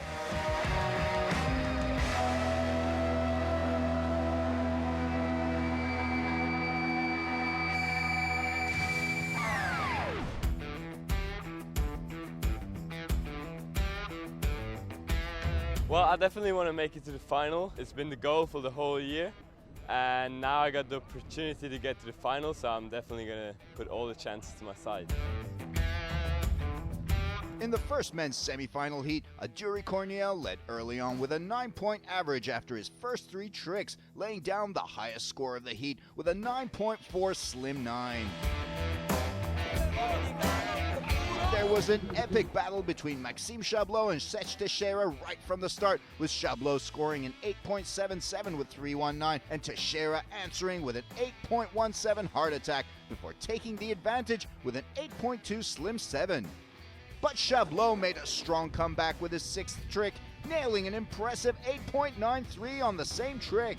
It all came down to Sech Teixeira's final trick, the Brazilian needing an 8.8 or above to take second place and move into the finals. Teixeira went for a KGB 5, 8.1, good but not good enough, and that sent Maxime Chablot into the final alongside Aduri Corniel. Another semi-finalist, former world champion Yuri Zun, had a mixed showing with 2 impressive high-scoring tricks, a 317 and a backside 317, but it wasn't enough, and Zun would join Sech Teixeira in the men's small final. Condition is perfect. It's perfect. I was with the 12 meter, I was like powerful. I'm really happy also to compete with this gangster because it's really hard. This is the second Carlos Mario right now, but it's like this. I'm training for this. Conditions were absolutely perfect. I mean, I was on my 13, really powered. I had a bit of a problem back there when I crashed on the beach, but otherwise it was just amazing competing against this guy. I mean, he's throwing so big tricks and he's so consistent, and I'm really looking forward for the final, man. Well done. In the second semi-final heat, Carlos Mario showed everyone exactly why he's the best freestyler in the world. No warm-up needed for this guy. His first trick, a perfect 10 off a heart attack 7. It was so good, you have to see it twice to believe it. From there on out, it was a Carlos Mario show as he followed that first trick up with a 9.5 KGB 7 and a 9.27 backside 317, thereby sealing the heat win as Mario romped his way into the final. Young Colombian Valentin Rodriguez followed in his idol's footsteps, finding the inspiration he needed to score a 9.93 off a Heart Attack 7 and then an 8.37 Slim 7 on his 6th trick, which guaranteed the young sensation a final spot as big names Alex Pastor and Stefan Spiessberger were sent to the men's small final.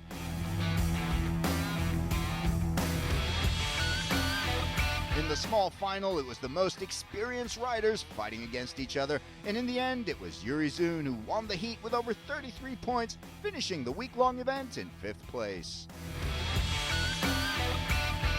So it was all down to 4 finalists in the men's: Carlos Mario, Aduri Corniel, Valentin Rodriguez, and Maxime Chablot.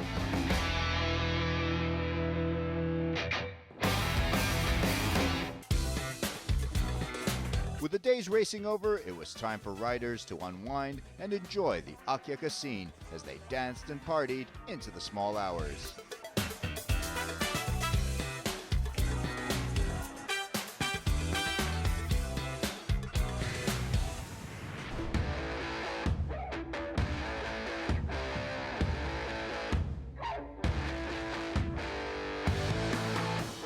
The women's final: Paula Novotna, Francesca Bagnoli, Claudia Leon, and teenage sensation Mika Sol, the 4 finalists. I'm feeling pretty ready. As you see, my kite is up and I'm about to go in the water, and let's see what's gonna happen. I hope to do my best. It's a bit light, so I take my biggest kite and I'm gonna rock and roll. Francesca Bagnoli kicks the heat off with a backside 313 for a 6.3 score. She's followed out by Claudia Leon, the Spaniard unable to do what she wanted on the same trick, 4.43. Brazilian Michele Sol goes for the Heart Attack, and it's good. Sol, off to a great start, just manages to save that landing, 8.7 off her first trick.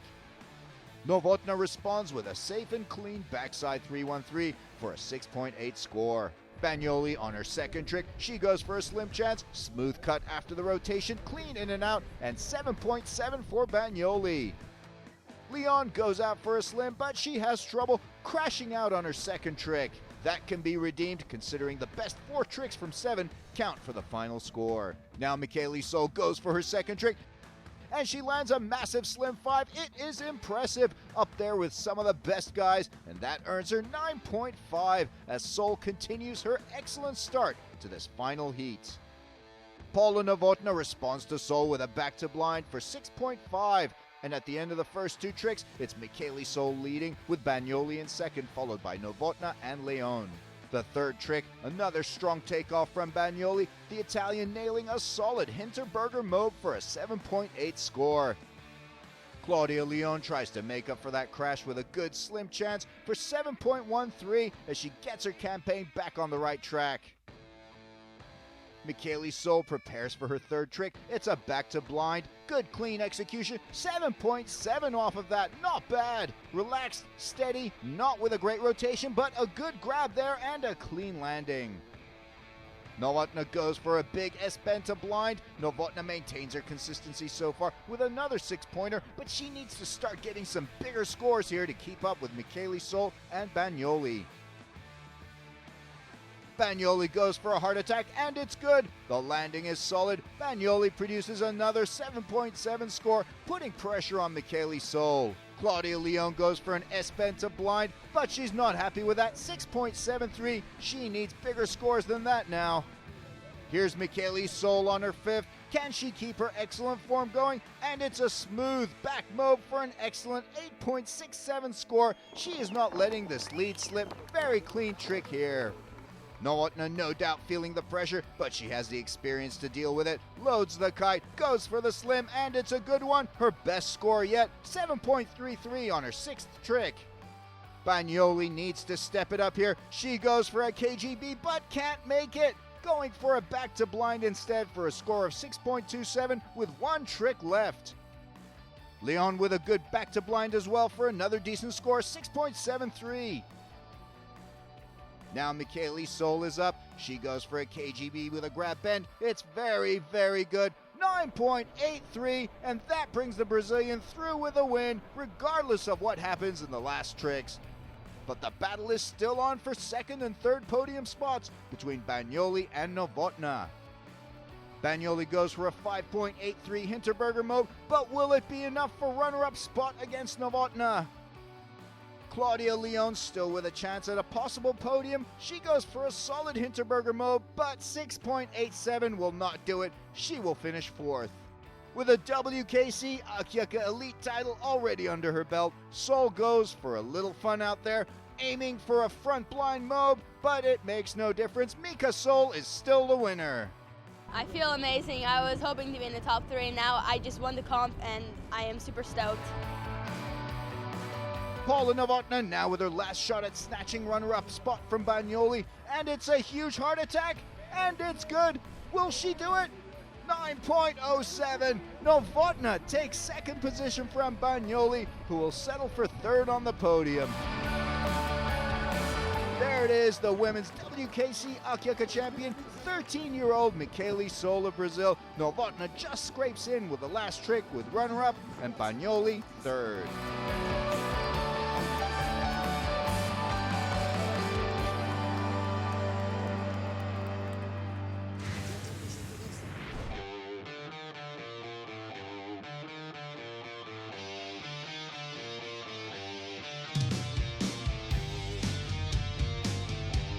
The men's final in Akyaka saw 4 finalists, all at or under the age of 20, which shows just how promising the next generation of freestylers are.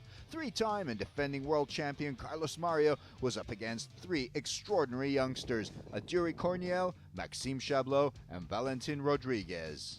Well, I was not expecting to be in the final. I was training really hard for it, and I never thought it was going to come so soon, and I'm really happy. I thank God, I thank my dad, my mom, my family to support me, and I'm super, super happy to be in the final.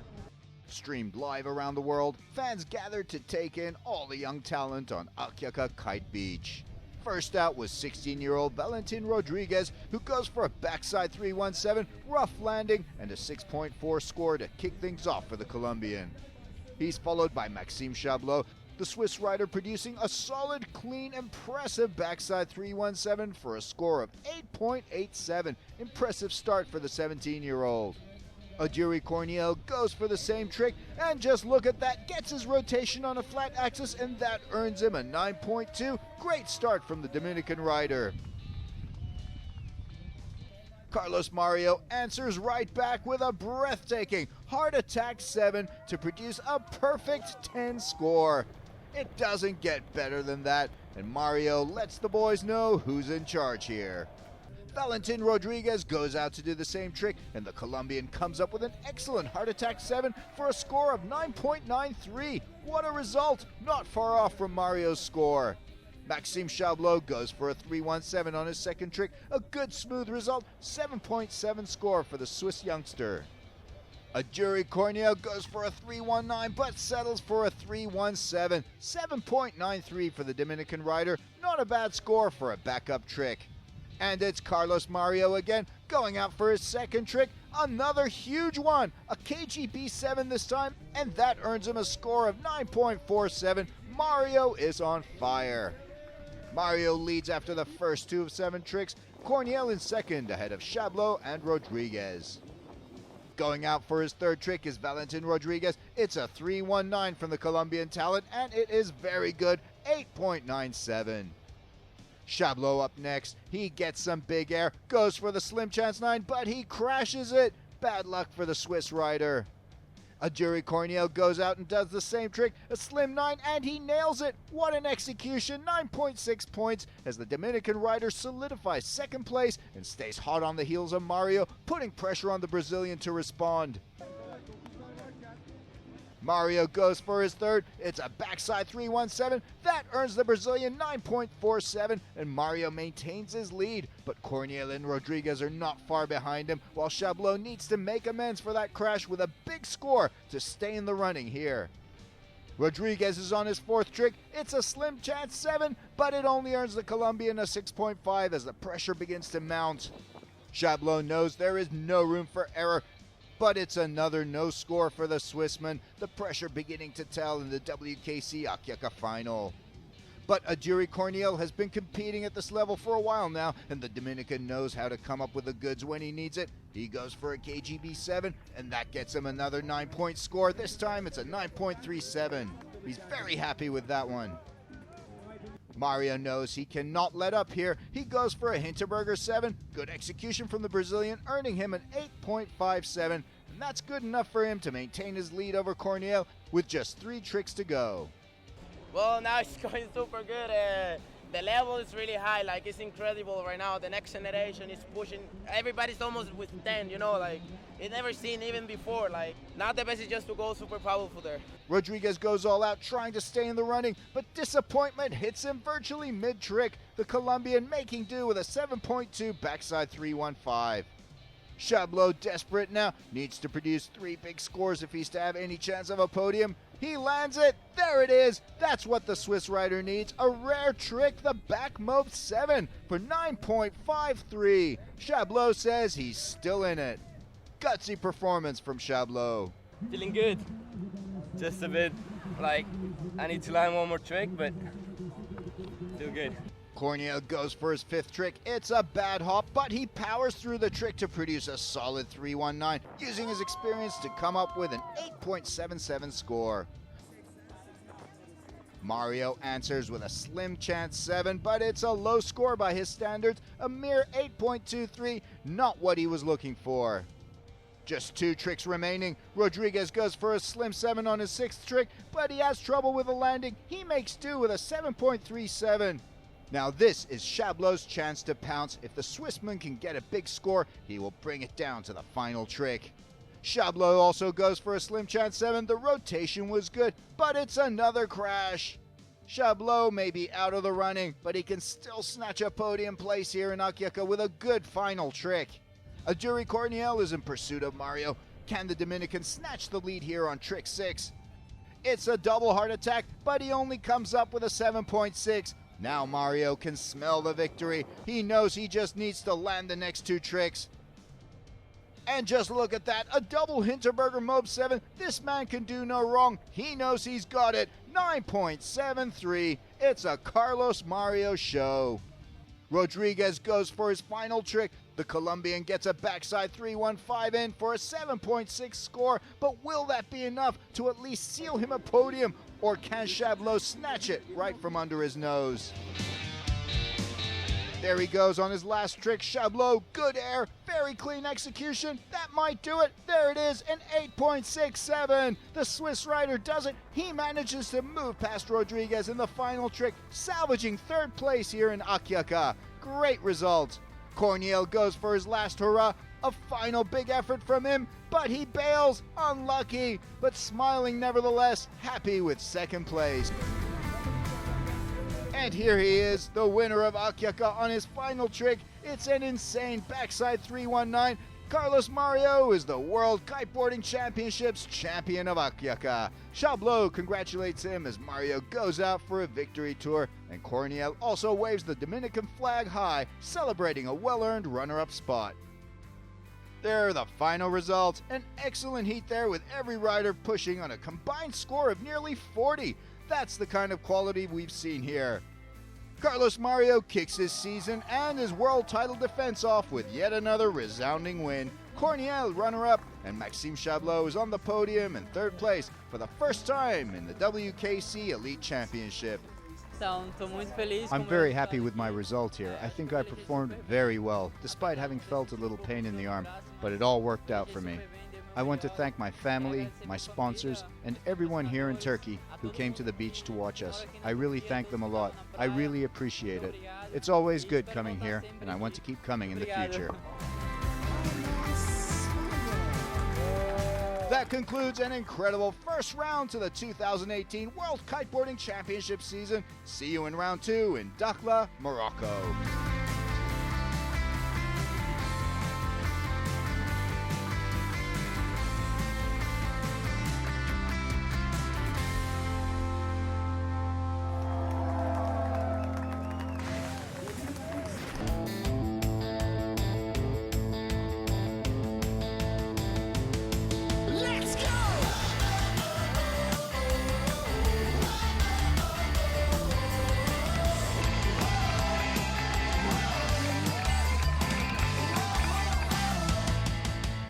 Okay, thanks for watching that sick clip from Akyaka, Turkey. And we are back here in beautiful Dakhla at the Spirit Camp at the World Kiteboarding Championship. And we're going to watch the opening ceremony. And I'm not sure what exactly is going to happen. It's also new for me, this opening ceremony. So I will be just watching what you guys see at home as well. And let's see, here we see all the riders lined up. And this is Soufiane, the owner of Dakhla Spirit, here on the right.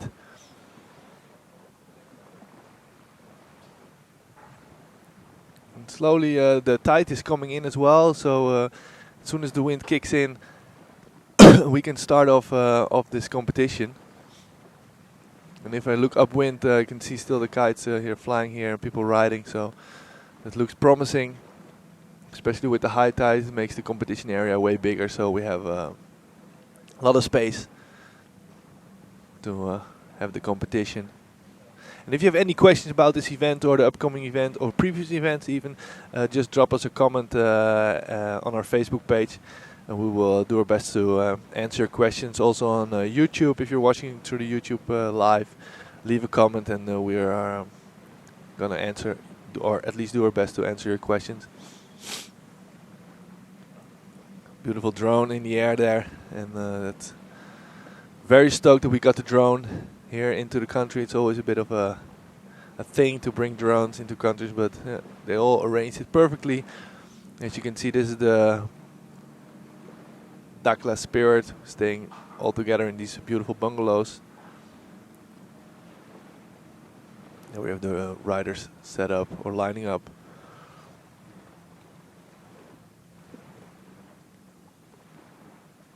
And during the day, we will also have some stuff to win. Like yesterday, we had let us know what the score was for best trick, and we have a few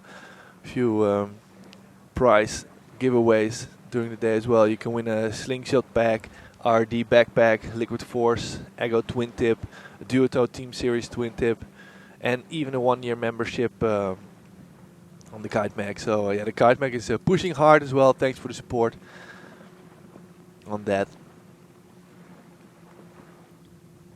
You can see that it's heating up there, the desert in the background.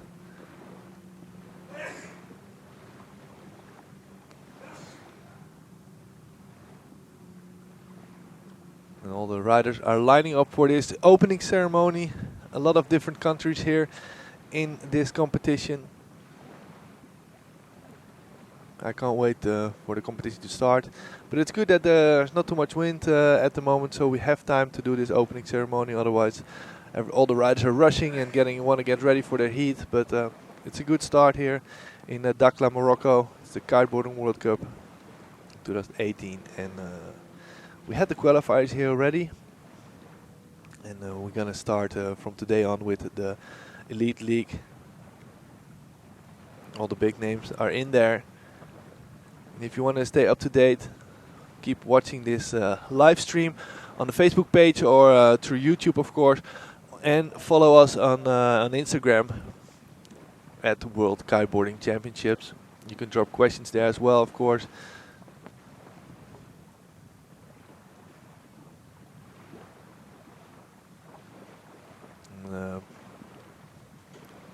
Now, before we were talking with Stefan Spiesberger. He really likes the place here to ride. Conditions are very good for competing. Sometimes a bit challenging with the wind going up and down, but yeah, he says it's a great place. As you can see, the bungalows where the riders are staying are very close to the competition side, so you can just walk to the spot and even walk back to your own bungalow to have some private time. We're waiting for the important people to arrive who made this event possible. They can't wait to meet the riders from all the nations. Here we see Rent van der Schoot, Anta Raka, Kokoluto, and there's Stefan Spiesberger. Stefan Spiesberger here with thumbs up. Paul Saran. We see Yuri on the phone. Send him a message that he's going to look up. Yeah, he got it. Now we see Sepp Garat, and Valentin Garat, Miguel Isol, Francisco Bagnoli, Paolo Novotna. And there you have Valentin Rodriguez, the young Mexican rider, and Pipo van Eersel. And there are Bebe, Seth Teixeira, Kalu from Kombuko, Arthur Cornel, Jonas, and Rita, and Jerome Klutens there, and of course Therese Tabel from Denmark as well is also representing here. Very cool to have everybody here again, and yeah, after this amazing event in Turkey, Akyaka, everybody is. I think they had some training. Most of the riders went to Brazil to get some new tricks in, I hope. And we go with the whole, I would say, circus. We go to Brazil after this event. There's 1 week gap, but I heard from a lot of riders that they go straight from this event to Brazil, so they can prepare there for the event. Brazil is always a big event for everybody. The level is very high because of the conditions are super good.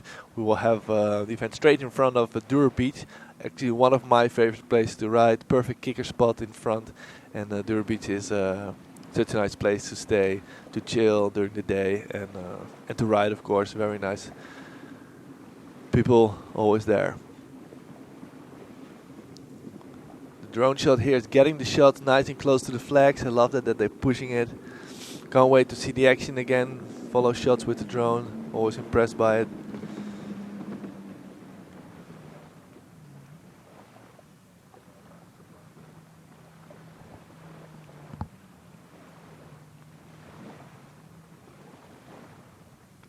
So if you're just tuning in, you're watching the World Kiteboarding Championships live from Dakhla, Morocco, and we are watching at the moment the opening ceremony. We are about to start. At the moment the wind is light, and we're waiting for the wind to pick up. Normally it drops a bit during midday, like around 1. So that's all normal. And after that it will pick up again. So I would say in the afternoon we have a good competition starting. As Olaf van Tol, our race director, was saying before, yeah, it's always challenging with the wind, and we have to see what's happening, and he's keeping a close eye on what the wind is doing. So as soon as the wind is suitable, we will start. There we see Krieken. Beautiful overview here from the location with all the kites are ready, the bungalows where we're staying. Yeah, it's a very sick spot, and I would definitely recommend this spot to everybody who loves kiteboarding and wants to go for a trip for a week or 2 weeks. Go to Dakhla. You will have for sure, I would say, almost everyday wind and have good sessions. It's so big, the lagoon, so you can find your own flat spots and spots where you like the most. You can go to the speed spot on the other side to find perfectly flat water. And even for foiling, it's amazing because it's very deep, most parts, so you can ride your foil board here as well. And the tide is pretty big, so it's going.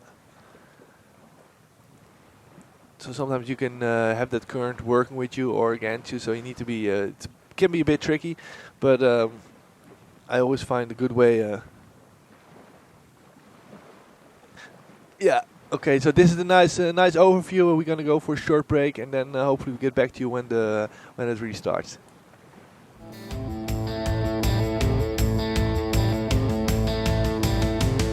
Let's go!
The World Kiteboarding Championships heads to incredible Dakhla, Morocco for the second round of the 2018 WKC season between November 3 and November 6. Will Brazilians Carlos Mario and Michele Sol continue their winning ways after victory in round 1?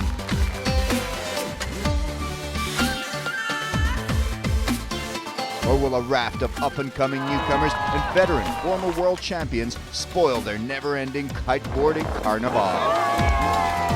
Catch all the action streamed live as the world's best men and women battle it out off the waters of Dakhla for the WKC Round 2 win.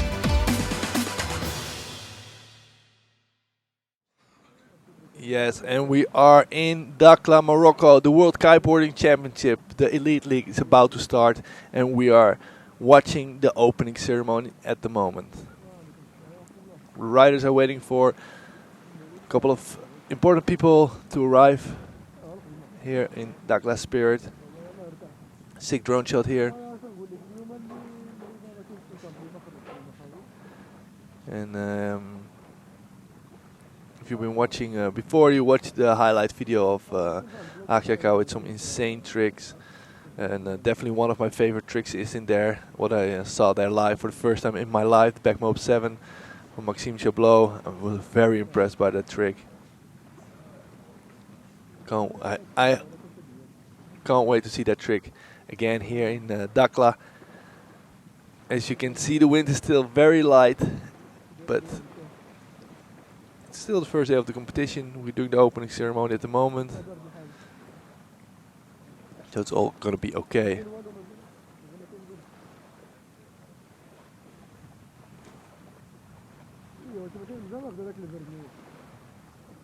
And I was talking before with Stefan Spiesberger and Rita Arnaus and Pipa van Eersel, and they were all very stoked to be here, and very happy with the conditions from the previous days. They all had good sessions, so it's a promising event with all the big names in it. Just a few missing, and Liam Whaley, he's in Brazil, getting back from an injury. There's also a few clips of him, and he's riding very strong. And all the riders are pushing it. I also heard that Alex Pastor almost didn't make it because he also got a little injury on his knee, but he's just said like everything is good again, and he's gonna ride full power again here in Dakhla. So yeah, it's good to see him also here on the water in the second heat, together with Gian-Maria Coccoluto, who won the qualifier. And here we see the cars arriving.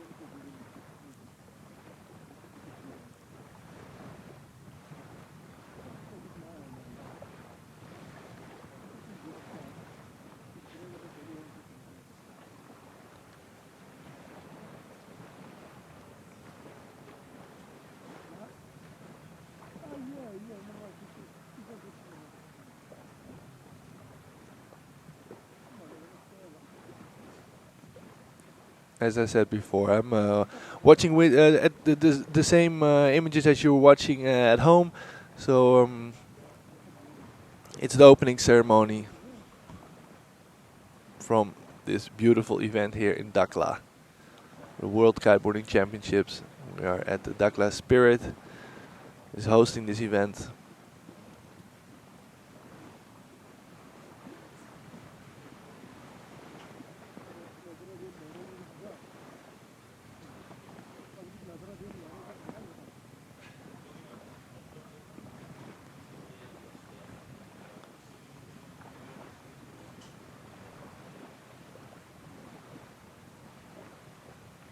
It's a very big event for Morocco to have this World Kiteboarding Championships here.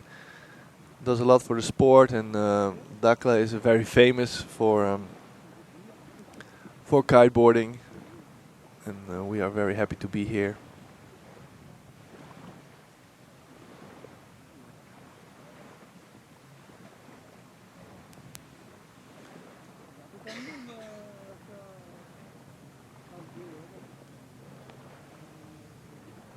The whole crew is getting introduced. All the judges are there.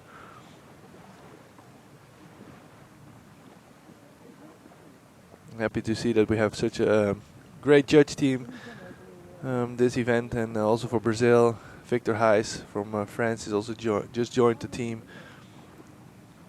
So it's a beautiful, complete team.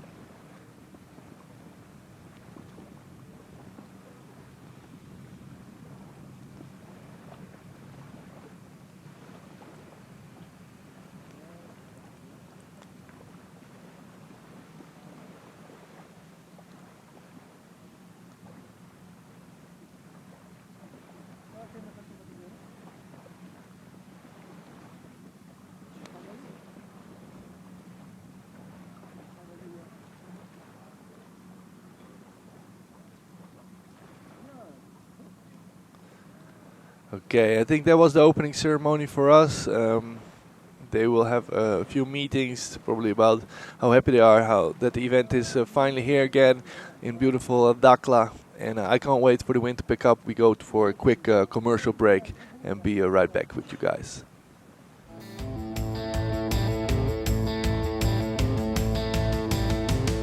Let's go!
World Kiteboarding Championships heads to incredible Dakhla, Morocco for the second round of the 2018 WKC season between November 3 and November 6.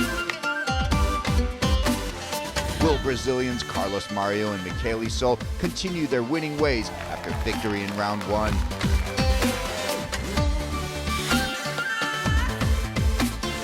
Or will a raft of up-and-coming newcomers and veteran former world champions spoil their never-ending kiteboarding carnival? Catch all the action streamed live as the world's best men and women battle it out off the waters of Dakhla for the WKC Round 2 win.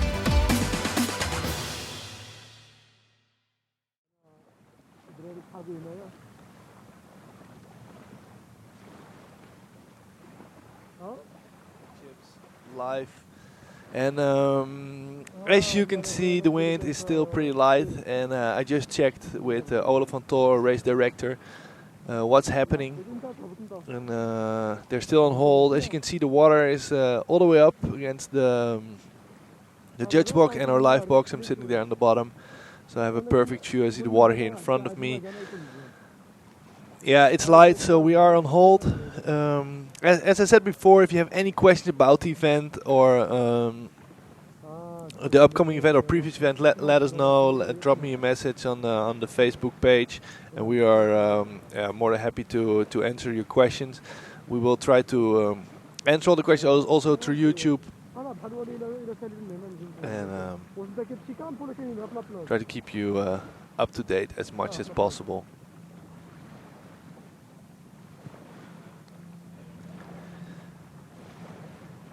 If you want to have some behind the scene information or behind the scenes videos and photos, go and follow our Instagram, World Kiteboarding Championships.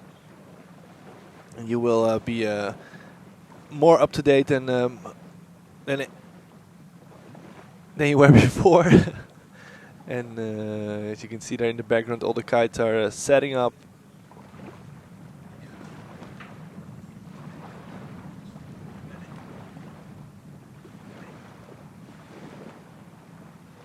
Okay. Get here. Question: when is the next heat? The next heat is as soon as the wind is suitable. So yeah, hopefully very, very, very soon.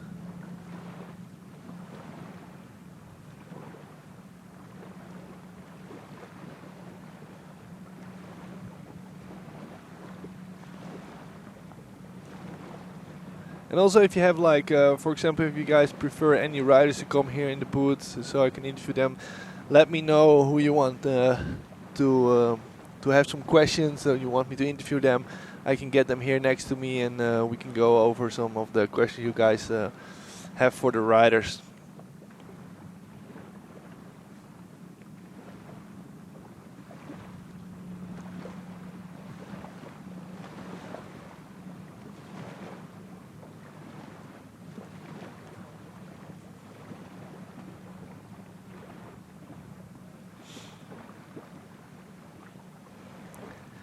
There's the spot for where the judges are going to be sitting, and we have a great judging team. We have Mallory de Villamark from where he's exactly from, I don't really know. He's from a small island, Guadalupe, if I remember correct.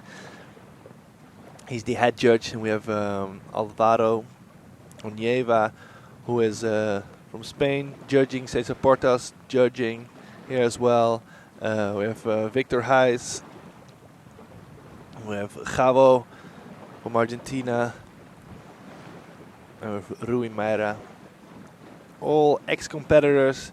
These guys, they know what they're talking about, but they also know how to judge all the tricks, because they have been competing and they're still kiting a lot, so they know what makes certain tricks very difficult. There we see Olaf van Tol going out with the wind meter. The ideal setup here for the judges. Perfect view on the water. And I'm curious what the wind is doing at the moment.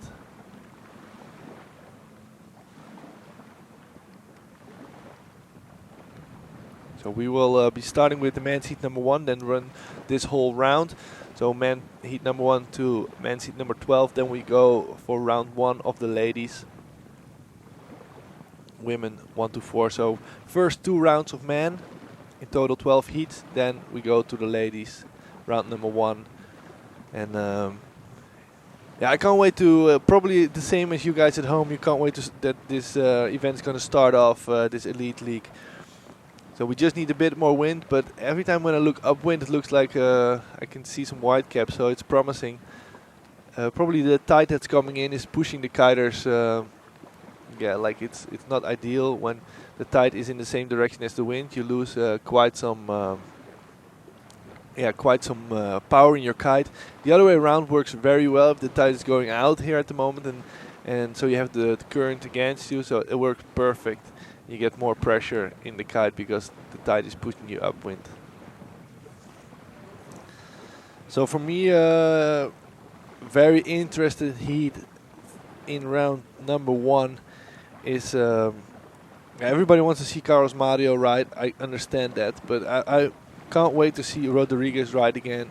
The young Mexican kid, he impressed me a lot in Turkey with his Heart Attack 7. Insane tricks from him. And then also Adori Coniel, very young rider from Dominican Republic, and always riding strong and such impressive takeoffs. And I can't wait to see him. But also Caluda Souza, I know him from Brazil very well, and a very interesting rider. Has some very big tricks, and I think this is a spot where he can really show his capability, because he's riding a lot on the sea in Brazil, and so he's used to quite some chop and yeah, not, I wouldn't say gusty conditions, but yeah, he can handle most of the conditions very well. And of course Maxime Chablot, I can't wait to see another back mob 7.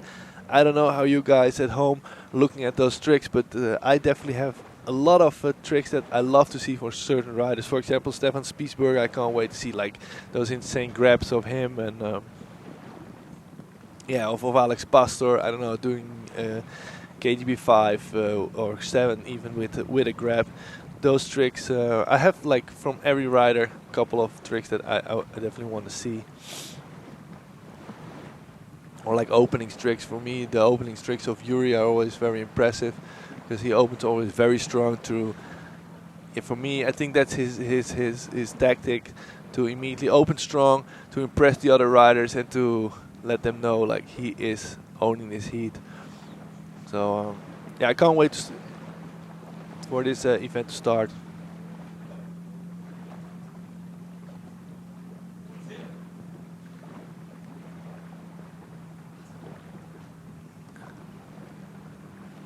Okay, and in a few seconds I will have my first guest coming in to do an interview. We go for a quick break and we ride back to you.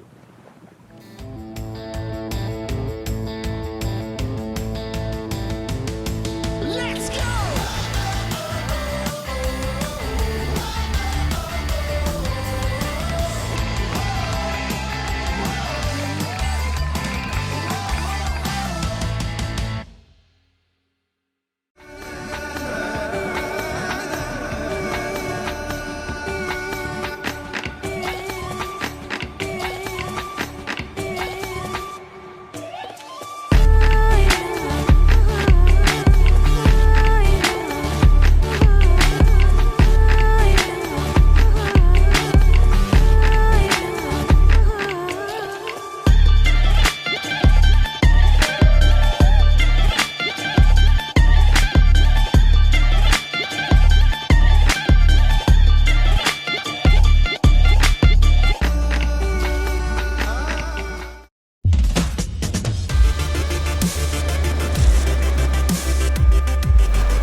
World Kiteboarding Championships heads to incredible Dakhla, Morocco for the second round of the 2018 WKC season between November 3 and November 6. Will Brazilians Carlos Mario and Michele Sol continue their winning ways after victory in round 1?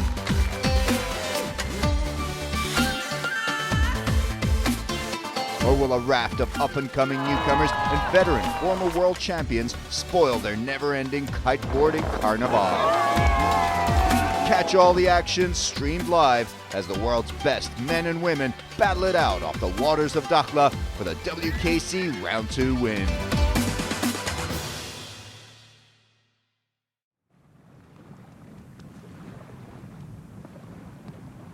Back here in beautiful Dakhla, at the Dakhla Spirit, and here we see the opening ceremony is about to finish.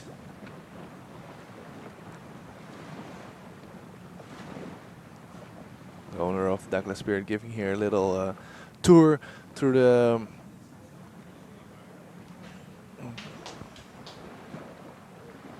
event here. And we're about to enter our live stream booth as well.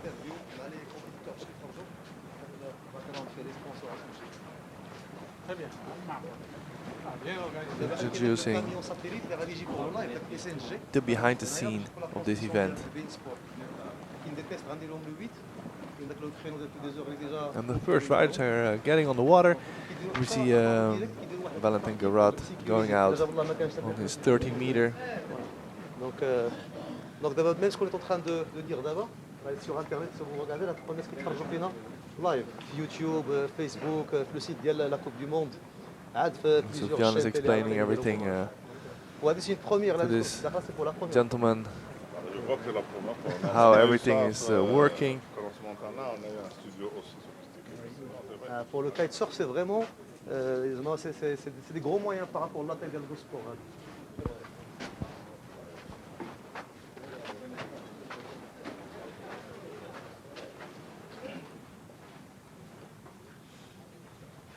There, as you can see, the water is filling up totally against totally at the beach, and so it's actually the water is ready for the competition, and you can see two riders here on the water, both on 30 meters. Not that powerful, but at least they're out. So they're checking out the wind conditions. It's Luca Pitot and Valentin Garat, both big riders, so they need some wind.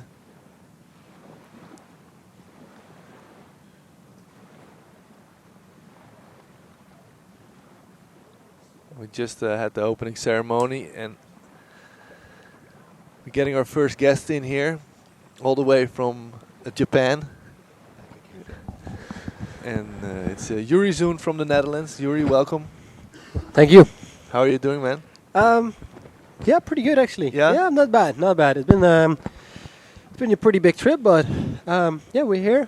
For the people who didn't know where big trip, explain. So yeah, last week I was over for 5 days for Slingshot in Japan, doing a demo there with all the 2019 gear. Yeah. Yeah, unfortunately the event was scheduled already quite a long time, so it was last weekend. So I just made it back here in Morocco for the start of the competition. Yeah. So yeah, I had 6 flights, flying all across the world, 48 hours. But I'm here, and actually right now, since we're waiting for the wind, it kind of is good for me. So yeah. I can have a little bit more rest. Early morning, I already set up all my kites. Yeah. So I got 3 kites rigged up, and so basically I'm ready to go. But now I can just take it easy, have a good lunch, and just rest it up a little bit. Yeah. Is it important for you to have enough rest before competitions, or for you? Yeah, definitely in the first rounds. You know, you want to do it right. Mm-hmm. That first heat, if you win it, you definitely have a big advantage. So you make it into the 3rd round. Yeah.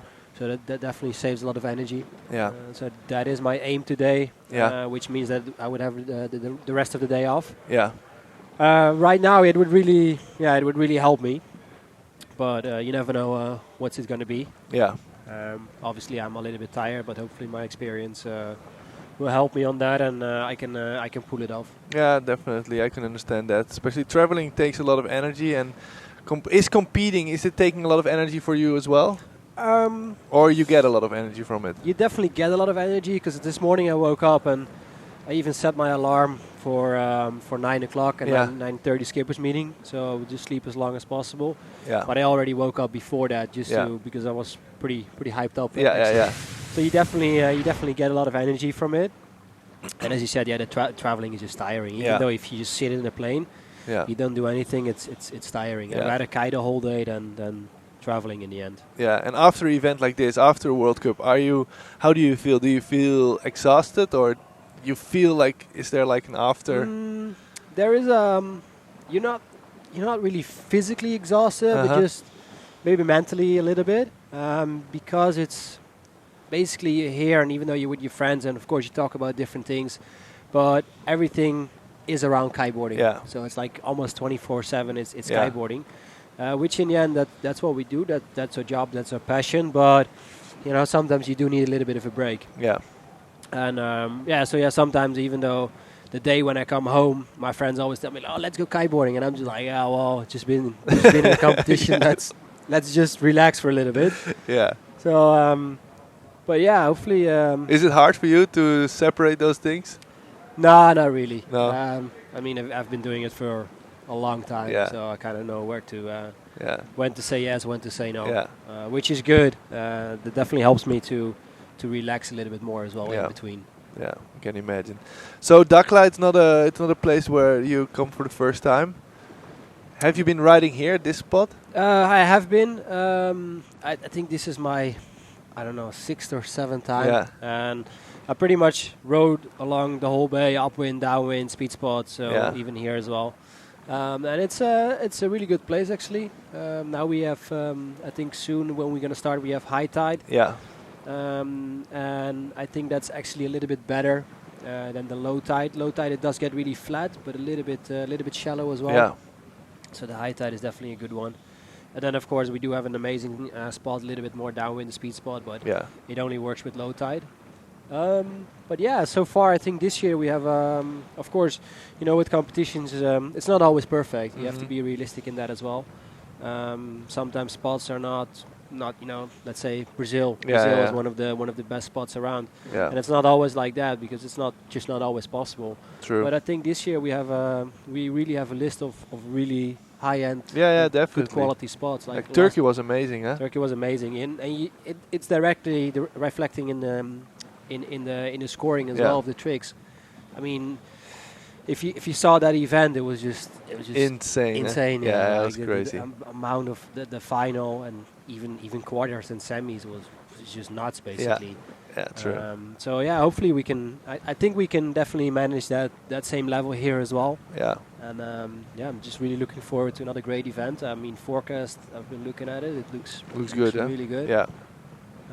Solid conditions every day.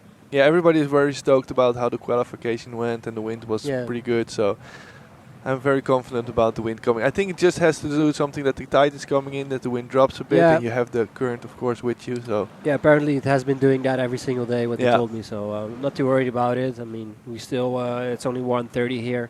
Yeah. So we still have plenty of time left on the day, and I mean we have another 5 days or 4 days, so we should have enough time to do everything and not stress it that much, because in the end you wanna, of course, you wanna finish an event. Yeah. But you also want to put down the quality. That Definitely. That's. And you want to give the riders the time that they need to perform their best. Yeah, you're in the third heat of the day with Joselito, Del Rosario, and Jerome Clutens.